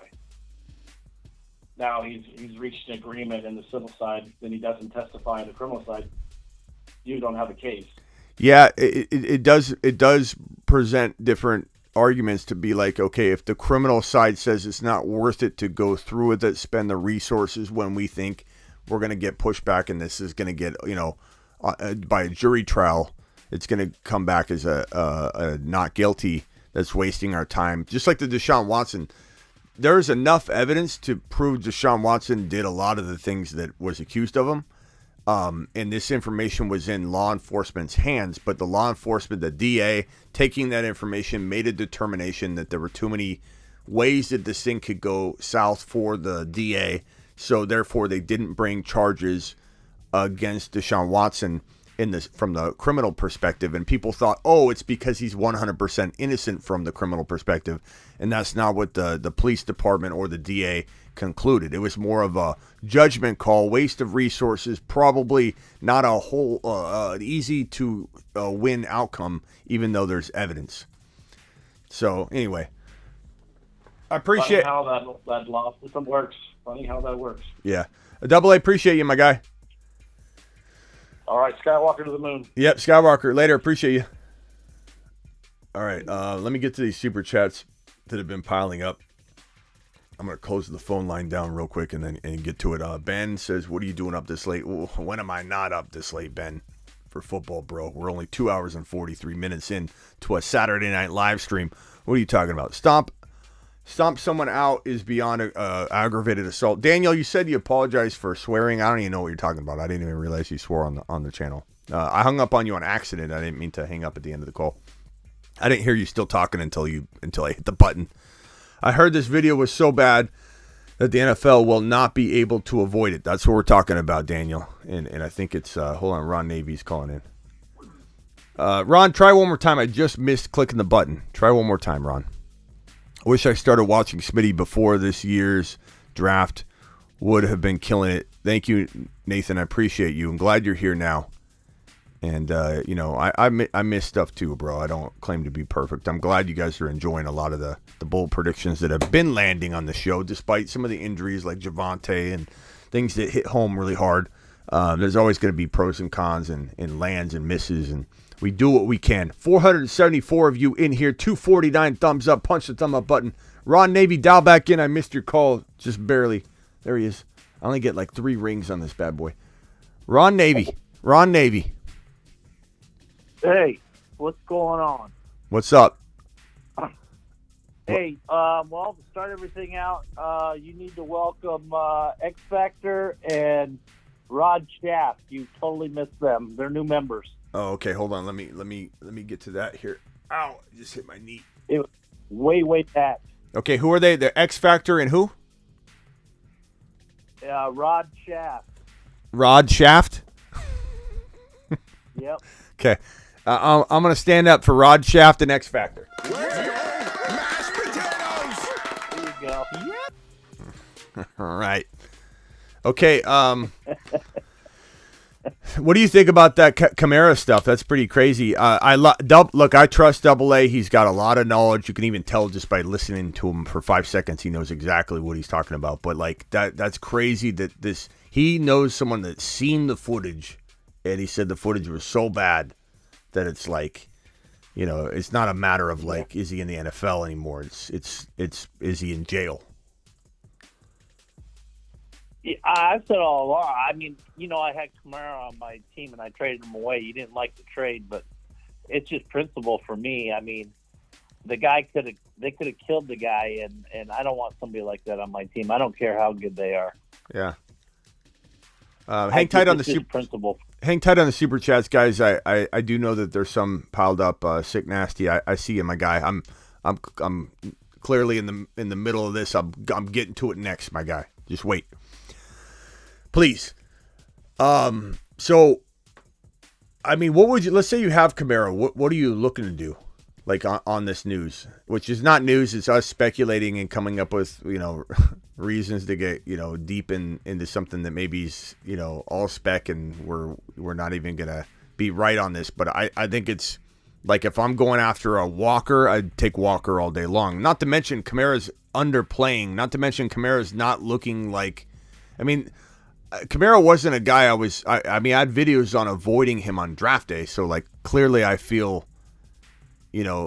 I felt all offseason he's a big avoid at the cost of entry. I mean, he was one of my biggest do not draft Kamara. Do not draft Kamara. People are drafting Kamara at 12, 13, 14 overall after Adam Schefter said that he looks like he's not going to face a suspension in 2022 because the league needs to see the process play out in court before they take action, without factoring in the commissioner paid exempt list for PR reasons, which he totally can do. But there was a time, and there's always a time, still even, to buy low when foreclosure season happens, and you can buy anybody for a ham sandwich. But like, if you own Kamara right now, I'd take a Kenneth Walker. I'd take wide receiver wise. Who would you take straight up wide receiver wise? For Kamara? Yeah, I mean, yeah. Like, you're trying to get a little something. You're not going to sell them cheap. I'd take a Chase and Evans. Yeah, of course. CeeDee Lamb. Any of those guys. Yeah, I'd take. But I mean, he's not doing bad. I mean, he's doing pretty decent. I mean, he's had 2 weeks of doing pretty decent. But I mean, for me, it's principle. I don't want him on my team, but. A lot of people don't give a rat's ass. They're going to use them and, sorry, That's I right. used the word. That's right. AIDS, but I really don't. I mean, they want the fantasy points out of them, and you're going to get the fantasy points. So, I mean, use them until you lose them. If that's how you feel about them. He's running back. He's running back 17 right now. Yeah, well, he's higher ranked than JT right now. JT's like 36, so good point. JT better pull it together and start doing something. That's all I got to say. Touche. Well, I would say, Sun God, I'd take St. Brown in a heartbeat, Tyree, all those guys. And you know what? There might be people that would take them. You know, because the one thing about trading an RB away that is doubted, like even Najee, is that you're always going to find a league owner that is so bad at running back and so desperate to try and just do anything that they'll go buy a risky RB, giving away a wide receiver that's ranked a little higher than the RB. So, like, you can go across position very, very easily. You can still get rid of Najee Harris that way. You can still get rid of Kamara that way. You can still get rid of a lot of players that way. You just can't set your mind on, I need a running back, or you might get disappointed. Would you take Pittman? You cannot. Would you take Pittman and ETN for Kamara straight up? Yeah, but you can't deny Kamara's talent. Kamara's talent there, just like you can't deny CMC's talent. CMC, you know, I think in the next 3 weeks, we'll see tomorrow. But I think the only reason I'm came in so bad about CMC is 3 weeks possibly. You know, Brees is going to overtake him possibly because you got a bye week and then you got tomorrow, which you don't even know how he's going to be used. And then in week 8, he's got to acclimate to that offense, the 49er offense. So his PPR is not going to be probably as high, and you're missing out on him. I mean, from week 10 on, he's probably going to be a smash. As long as he stays healthy, he'll be a smash. I have nothing against him. Yeah, it's going to be fantasy-wise, and the 49ers, he's going to win you games. 49er fans, he could win you tomorrow's game. Yeah. But that doesn't mean he's going to put up great fantasy numbers. Yeah, I think you got to look at it from two aspects. Yeah. Either you're football. a fan of the 49ers and you're loving the fact that he's on the team, which is great, but fantasy-wise, he might not be great for 3 weeks. Yeah, that's the thing is in my video, if anybody missed it, it's week 7. It's probably going to be almost a bye week feel to it, maybe not, but maybe. And if you got some scrub, you got to put CMC in, not the scrub. And then week 8, as Ron just talked about, and if you watch the video back, it's like week 8 is the vital week that's going to either make or break the trade for you, or the hold or the trade, or however you acquired, or whether you've already had CMC, because it's week 7 is going to be disappointing potentially. Week 9 he's got to bye, and if he doesn't deliver in week 8, that is 3 weeks. Just as you said it, just as my video describes, 3 weeks where you're going to be in. Do you think people have patience for that, Ron? They don't. If he doesn't do much for fantasy owners for 3 weeks, which includes the bye week, everybody's got a bye, you know, unless you've already had your bye like Pierce and St. Brown and Swift. But everybody's got a bye. Yeah. And it's like that's not really something you can truly factor in. But when it's 3 weeks in a row and you don't get what you want until week 10, what if you lose 3 weeks? What if this trade ends up hurting you because he's disabled fantasy-wise for 3 straight weeks and then comes back in week 10? And yeah, you're right, he's going to be great potentially then. But it's like, what if you have 3 losses? What if you have 3 L's because of this? I'm not, and Double A is a good point. Maybe you buy low after week 8 going into the bye week, 2 weeks in a row where maybe he doesn't do what people think he's going to do, and then he goes into the bye week, and if you've got a good enough record, you scoop him up, you weather through the bye week, which is the advantage. That's a good one, Double A. That might be a good way. Yeah. And if you got him in best ball, you're just stuck. You're stuck with him. I mean, either way, either he does good for you or he does bad for you. You can't do nothing with him. You just got to hope for the best if you got him in best ball. Yeah. So, but hey, how do you take Pitts over Mute? Especially against Miami's. Miami has terrible receiving defense. I knew you were coming in on this one. And when you said that I'm like all pro Pittsburgh, I was in the chat earlier. Somebody said our pass defense sucks. Well, no, it's our run defense sucks. And I even said that in the chat, and I admit to when our players suck. And our defense isn't the greatest. So I understand that, and I'll admit that all day long. But I think Muth, especially now that Pickett is out of the concussion protocol, he's going to start tomorrow. Muth is like his favorite target. Muth and Pickens is his favorite targets.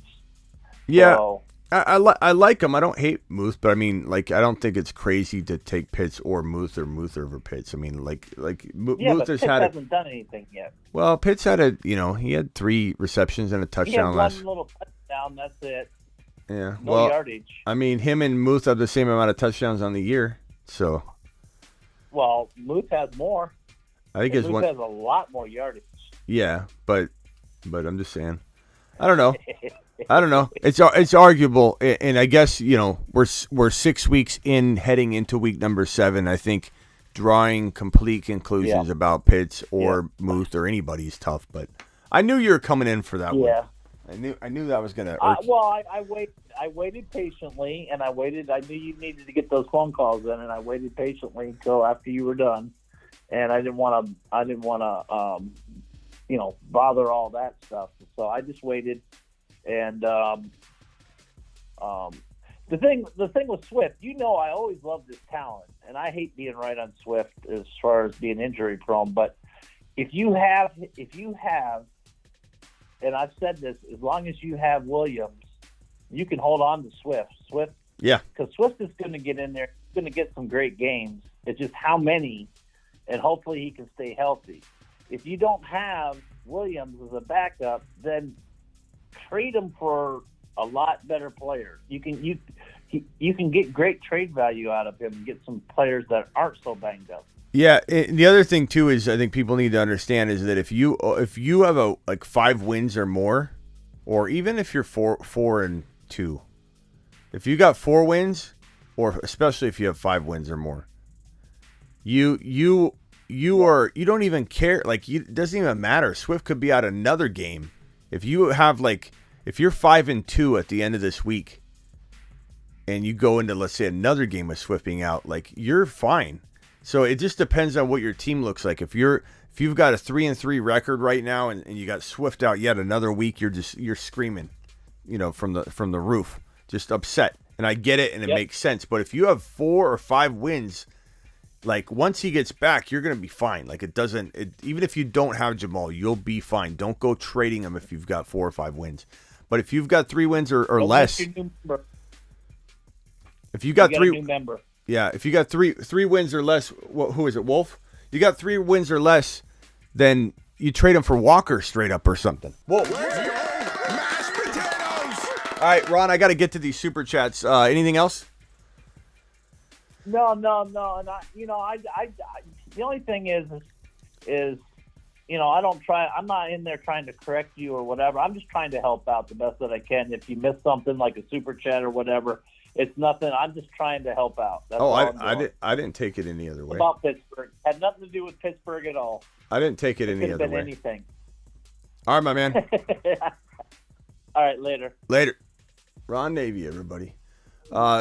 Sean says he sent a let me look. Sean, you said you sent a PayPal tip instead of a super chat. Let me just open it up and see.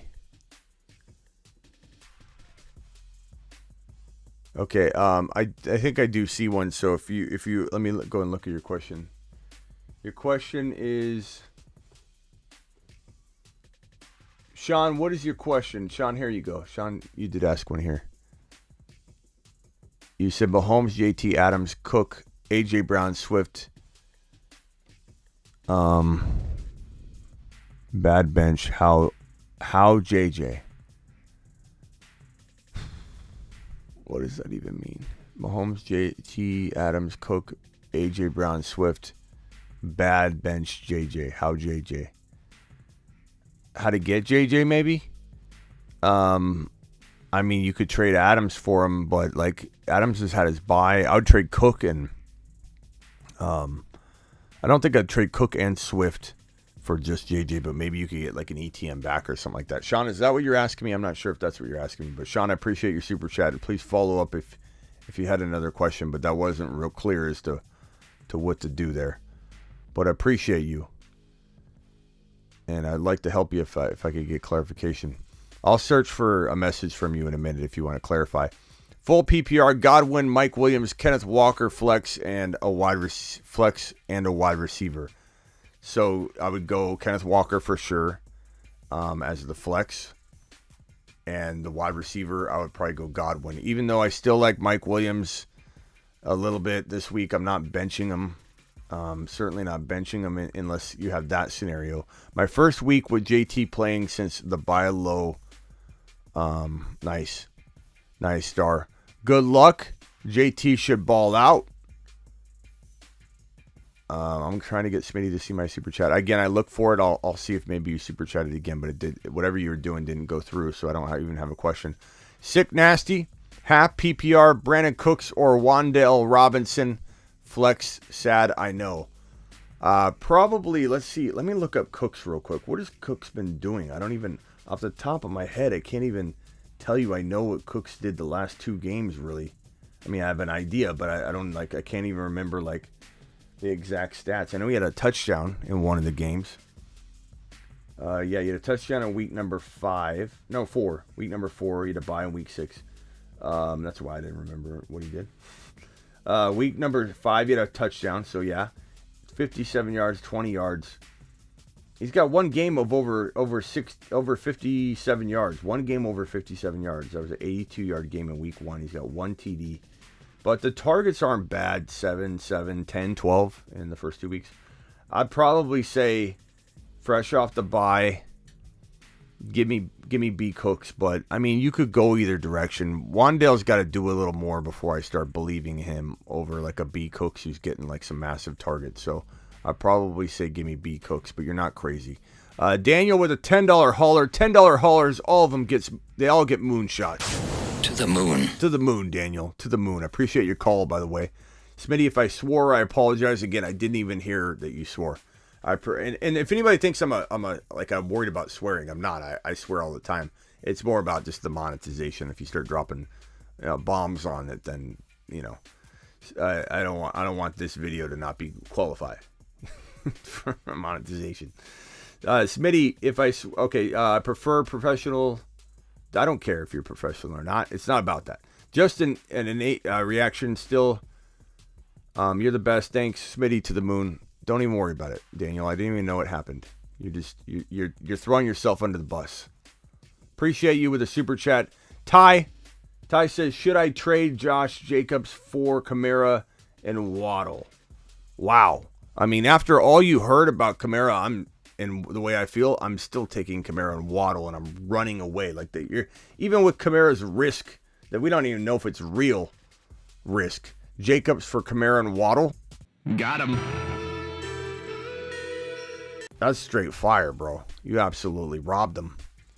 You robbed them on that one if you're getting the Kamara side. Thank you for the super chat. Low key, I have Chubb, Walker, CMC, and Stevenson. Which 3? Give me Chubb, Walker, and CMC. And I want Stevenson in there, but he's got Harris now to compete with Kerry Wise. Let me see if I can find BRX's question.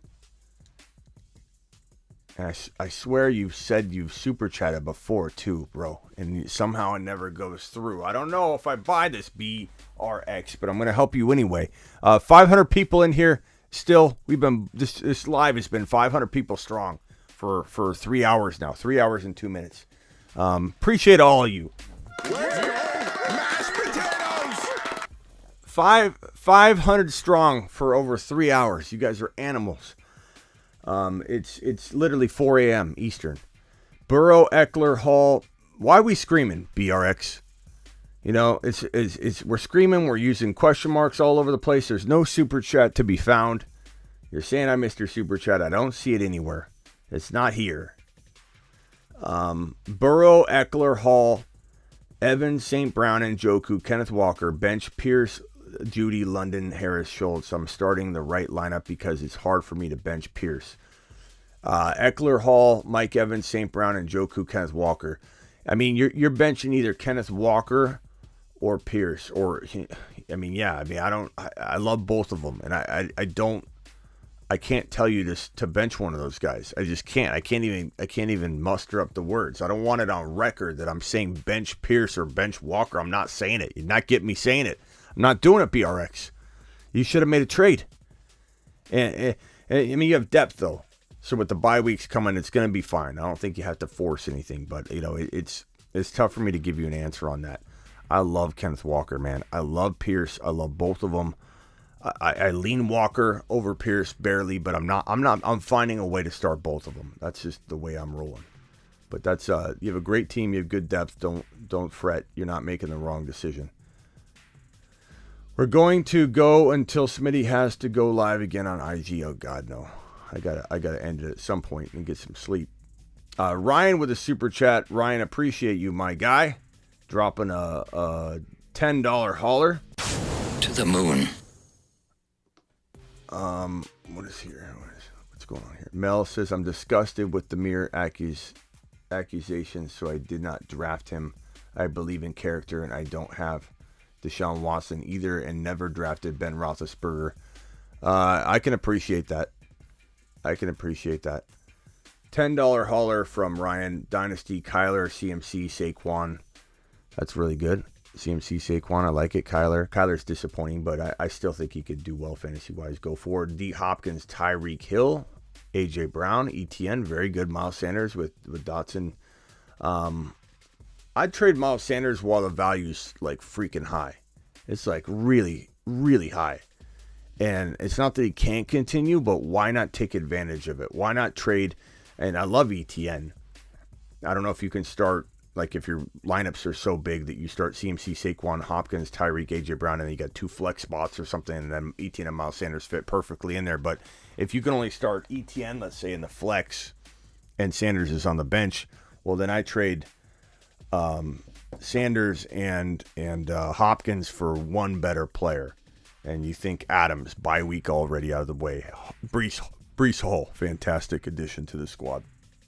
I have no qualms at all going light at wide receiver 3 if I'm trading Sanders and Hopkins or you know, something like that to upgrade. Like if I'm getting Jamar Chase for AJ Brown and Miles Sanders, I'm okay with that.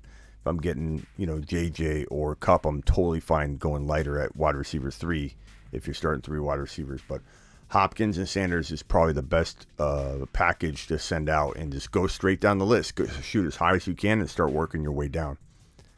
And then at some point, you know, draw your line and cut it off. You know, don't get rid of them for anything lesser than a certain value that you deem to be the bottom of the barrel where you're going to make that pull. Smitty, did you answer my super chat from earlier? Probably, but let's go look for it, my guy. $5 hauler. Smitty, my team is Burrow, Eckler, Pierce, Hall, AJ Brown, Lamb, Higgins, Waller. What moves do you make? I don't know if I answered this one or not. My team is Burrow, Eckler, Pierce. I love it. Burrow, Pierce, Hall, Eckler. I mean, these are my dudes. Brown, Lamb. You got basically you got the whole Moon Men list. Do you? I think you have, aside from Eckler and Waller and Higgins, this is like the entire Moon Men list. Let me see. Let's pull it up. The Moon Men, dropping loads in Burrow, outer space. Hall, AJ Brown, Walker. I mean, where's Hurts, bro? Space Monsters. Where's Hurts and where's St. Brown? I mean, what's going on? It's practically the Moon Man list. I like it. I mean, no, Pierce, Hall, Eckler, AJ Brown, Lamb, Higgins, Waller. I don't move anything. I just let that team ride. That's really, really good. Maybe I trade Lamb or Higgins at the right price. I don't think you can really get rid of Waller in one of them. Nobody wants Waller right now. Hold Waller. Don't drop him. If you've got some other bench player that's got value, maybe you try and move like Higgins or Lamb with a bench player that you didn't name, like a B-Rob or something, just to get a little baby bump at the wide receiver spot. But that's it. That's the only thing I'd even look to do. It's a really good team. A lot of those players need to gain value before you even contemplate trading them. Would love to get Smitty on a ship for a cruise. I'm going to try and go on a cruise in the next 2 years or so. And if I do, I'd love to. I remember talking to Miss Smitty about it. I'm like, can you imagine going on a cruise? It'd be kind of fun, and I could do my work on that. She's like, wait a minute. We're going to go on a cruise and you're going to work? And I'm like, I didn't even like fathom that I wouldn't do any work on the cruise. Like I just sit by the pool for, you know, the live stream, you know, just like maybe 3 or 4 hours. I don't have to work the whole time, but I'd love to go live from the poolside on a cruise. Anyway, I might be going to Disneyland on a family trip at the end of the season, and maybe we'll do something like find Smitty and win a lifetime membership and an autographed jersey, and then I just see if anybody at Disneyland finds me. I'll probably regret that. Miss Smitty won't be happy. Miss Smitty won't be happy at all. Zappy starting tomorrow. I think. We don't know yet, but I think, yeah. How to improve my roster. Love JJ, so I really wanted to see if there's a deal I could make. Instead, Walker, ETM, Pierce, not open for offers. Sean, I don't know what else. There's not a lot, right? Oh, is this a super chat? I love you. You seem to think I've got a mind that will remember what you're talking about. Even 5 minutes later, Mahomes, JT, Adams, Cook, AJ Brown, Swift, bad bench, JJ. How to improve? Really want to see if there's a deal I can make for him. Okay, for him. I honestly, it's Adams for JJ, but like even if you did that, you're losing a game. Because JJ's on a bye this week. So if you could pull the trigger after the week started, I would make that swap. But no one's going to do that if you don't give them the bye week advantage. So for me, it's Cook. I don't think you're trading. I don't want you trading like A.J. Brown and Swift. That depletes you too much. You got to bank on Swift coming back with a vengeance, man. It's your only shot. Cook and somebody on the bench. Maybe you've got a J-Rob or somebody you could throw in with Cook to get J.J., but I highly doubt someone's trading you J.J. I mean, the honest truth is, unless you're giving up JT, you're not getting JJ. And I don't think that you want to do that. I think you need to have what you have in place work out. And would I trade Cook for a Breece Hall? Absolutely. Try and get Breece Hall using Cook and any kind of bench player you have. I don't think I shoot for JJ. You're only going to have to give up 2 players to get JJ on a team where you have no bench, you said. You said your bench is bad, but, I don't know what you have on it. Try and trade Cook straight up for Breece Hall. See if the owner doesn't know what time it is. If you can't get that, go trade Cook for Aaron Jones and Pittman. Something where you're getting an undervalued running back like Aaron Jones or ETN. If you get ETN, you can get a much bigger wide receiver. If you go Aaron Jones, you can get a Pittman.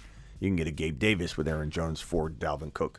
But I think your only shot here is to trade Dalvin Cook for 2 components, one being Aaron Jones and one being a wide receiver, one being ETN and a wide receiver, Higgins and ETN. Something like that will help, I think, save your team and get you back on top. Past that, I don't know what else to advise you because you don't have a lot of pieces to trade. So, but that's a pretty good avenue to try and go down, though. I think you can maybe fix it that way. Low key, should I trade CMC and Godwin for Devontae Adams and Hall? I would take Devontae Adams and Hall. It's a pretty nice side. I really like that. Trade Swift and Kirk for Jacobs and Juju. I would take,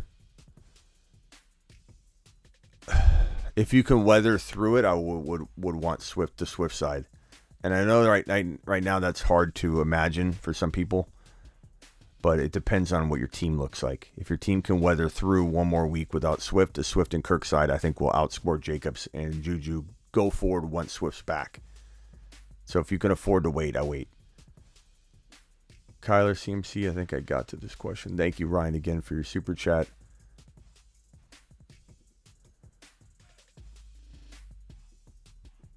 Carrie, Smitty, you answered my super chat from earlier. Yes, it did. Thank you, Carrie. Appreciate you. Rock out with a $10 hauler. Rock out. To the moon. Rock out's my dude. Rock out says, I'm 5-1. Would you trade Swift for Pierce? He has JJ. I would take Pierce over Swift. Absolutely. Bye weeks out of the way. So is Swift's, but Swift's going on another bye week this week. It would suck if he played tomorrow and balled out, but he's like 99% not going to play. He's most likely not going to play. Not ruled out. Most likely not going to play is the report. Yeah, go get Pierce, man. You got to take that gamble. I think if it's me, I would. All right, guys, appreciate you. Did I miss any super chats? Can someone tell me if I missed their super chat? I will get to it real quickly. Appreciate everybody being here. Thank you to Double A, to Ron Navy, to all the storytellers that came in today and told their story. I'll see you all in the morning. I'll be live. Don't forget, I'm live on Instagram the first half hour of the final. So like the 1 hour before kickoff, I go live on Instagram for 1/2 hour.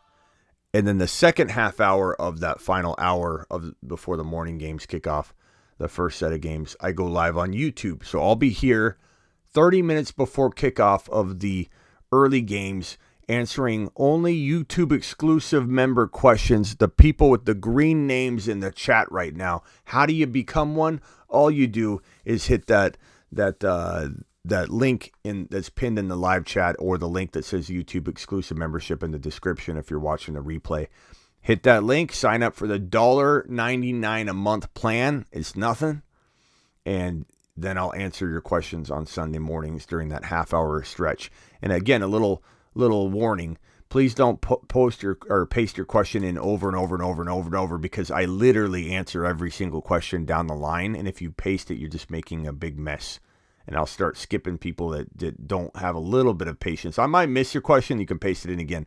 But people that paste it like 17 times and then there's a 10, 15 second delay, you're just bogging down the chat. So please don't do that tomorrow. I'll see you all. First month is 99 cents, says Nathan. So it's a steal. They give you your first month half off.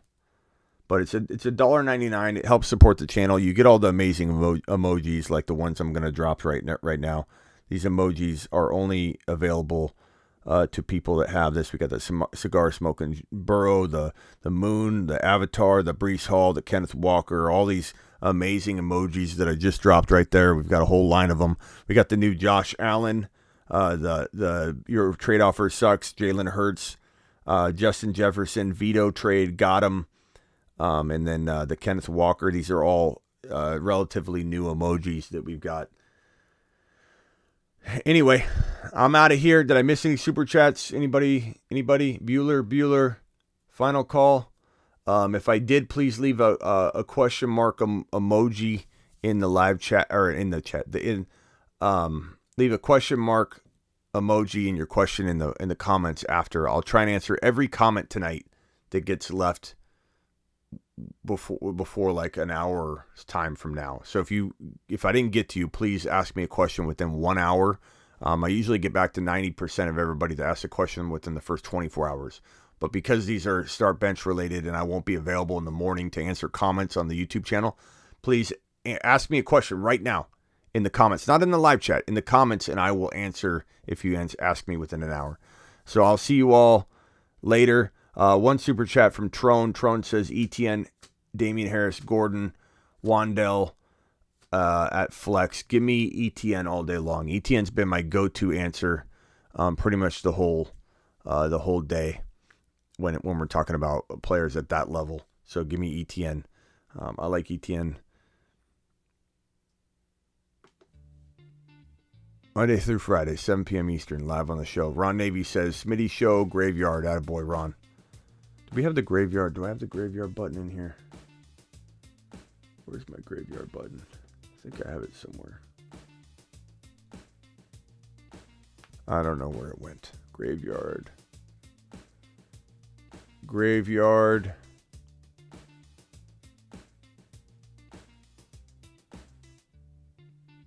Whenever I press this button, everybody gets really bent out of shape that they're not on it. Like, where's my name? Where am I at? I don't know where it is. There it is. Graveyard Crew.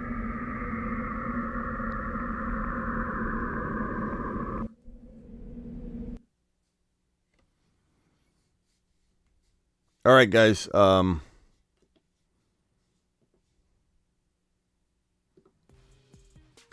out of here. Live Monday through Friday, 7 p.m. Eastern. Live whenever news breaks. That's separate from this. Every Monday through Friday, 7 p.m. Almost every time news breaks. Not every time. Sometimes I don't deem it as necessary and then I'm wrong later, or I don't know. And then I'm live Tuesday midnight, Thursday midnight, Friday midnight, Saturday midnight, which is tonight, which is this live stream, the Saturday night midnight show. So we're live all the time. We're live all the time. I'm out of here. See you in the morning. Later.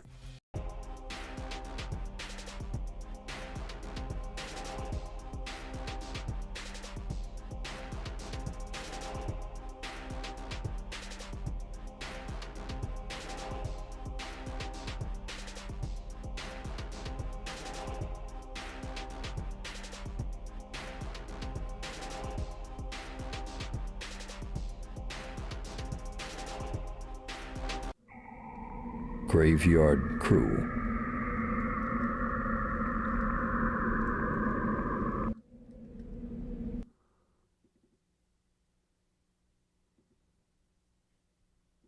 There you go, Travis. There you go, Travis. Travis has been out of shape, so we're gonna put him on the tombstone. We're gonna put you with Shoddy.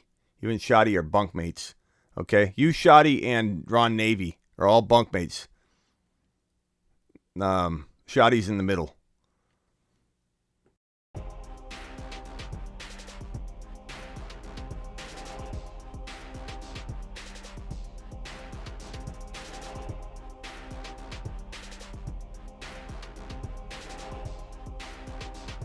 By the way, funny little story. Real quick. Ron will love this more than anybody. But every once in a while, I swear to you, I'm not exaggerating. I'm not making this up at all. I'll be sitting here working. I'll just be sitting here working away. It's literally like I've been live for 2 or 3 hours. I'm nowhere near going live. It's just not even remotely near a time where I'm live. And Denny will call. Denny will call at the most random times. I don't usually answer it because if I'm not live and I'm not in that mode, I'm busy, and I usually don't leave the line on. Sometimes I leave it on though. And Denny will call, and he'll just ring, and Denny will hang up, and then Denny will call again. I'm not even live. Like, I don't even know what makes him call the line. I think he thinks the line is like an open line all the time. And it's random that I've left it open. I wonder how often he tries to call it. But it's hilarious. He'll randomly call. It'll be like 3 a.m. and I'll be sitting here and I'll have the line open and Denny's ringing it. Anyway, later.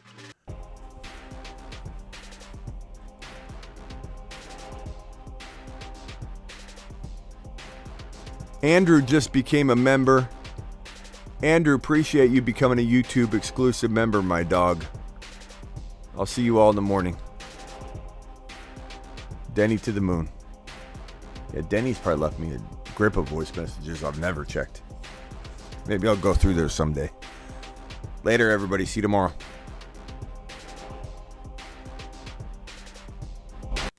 The tripod, also likened to pyramids in ancient Egypt, are constructed using Burrow or Hertz, Chase or a JB Hull or Walker.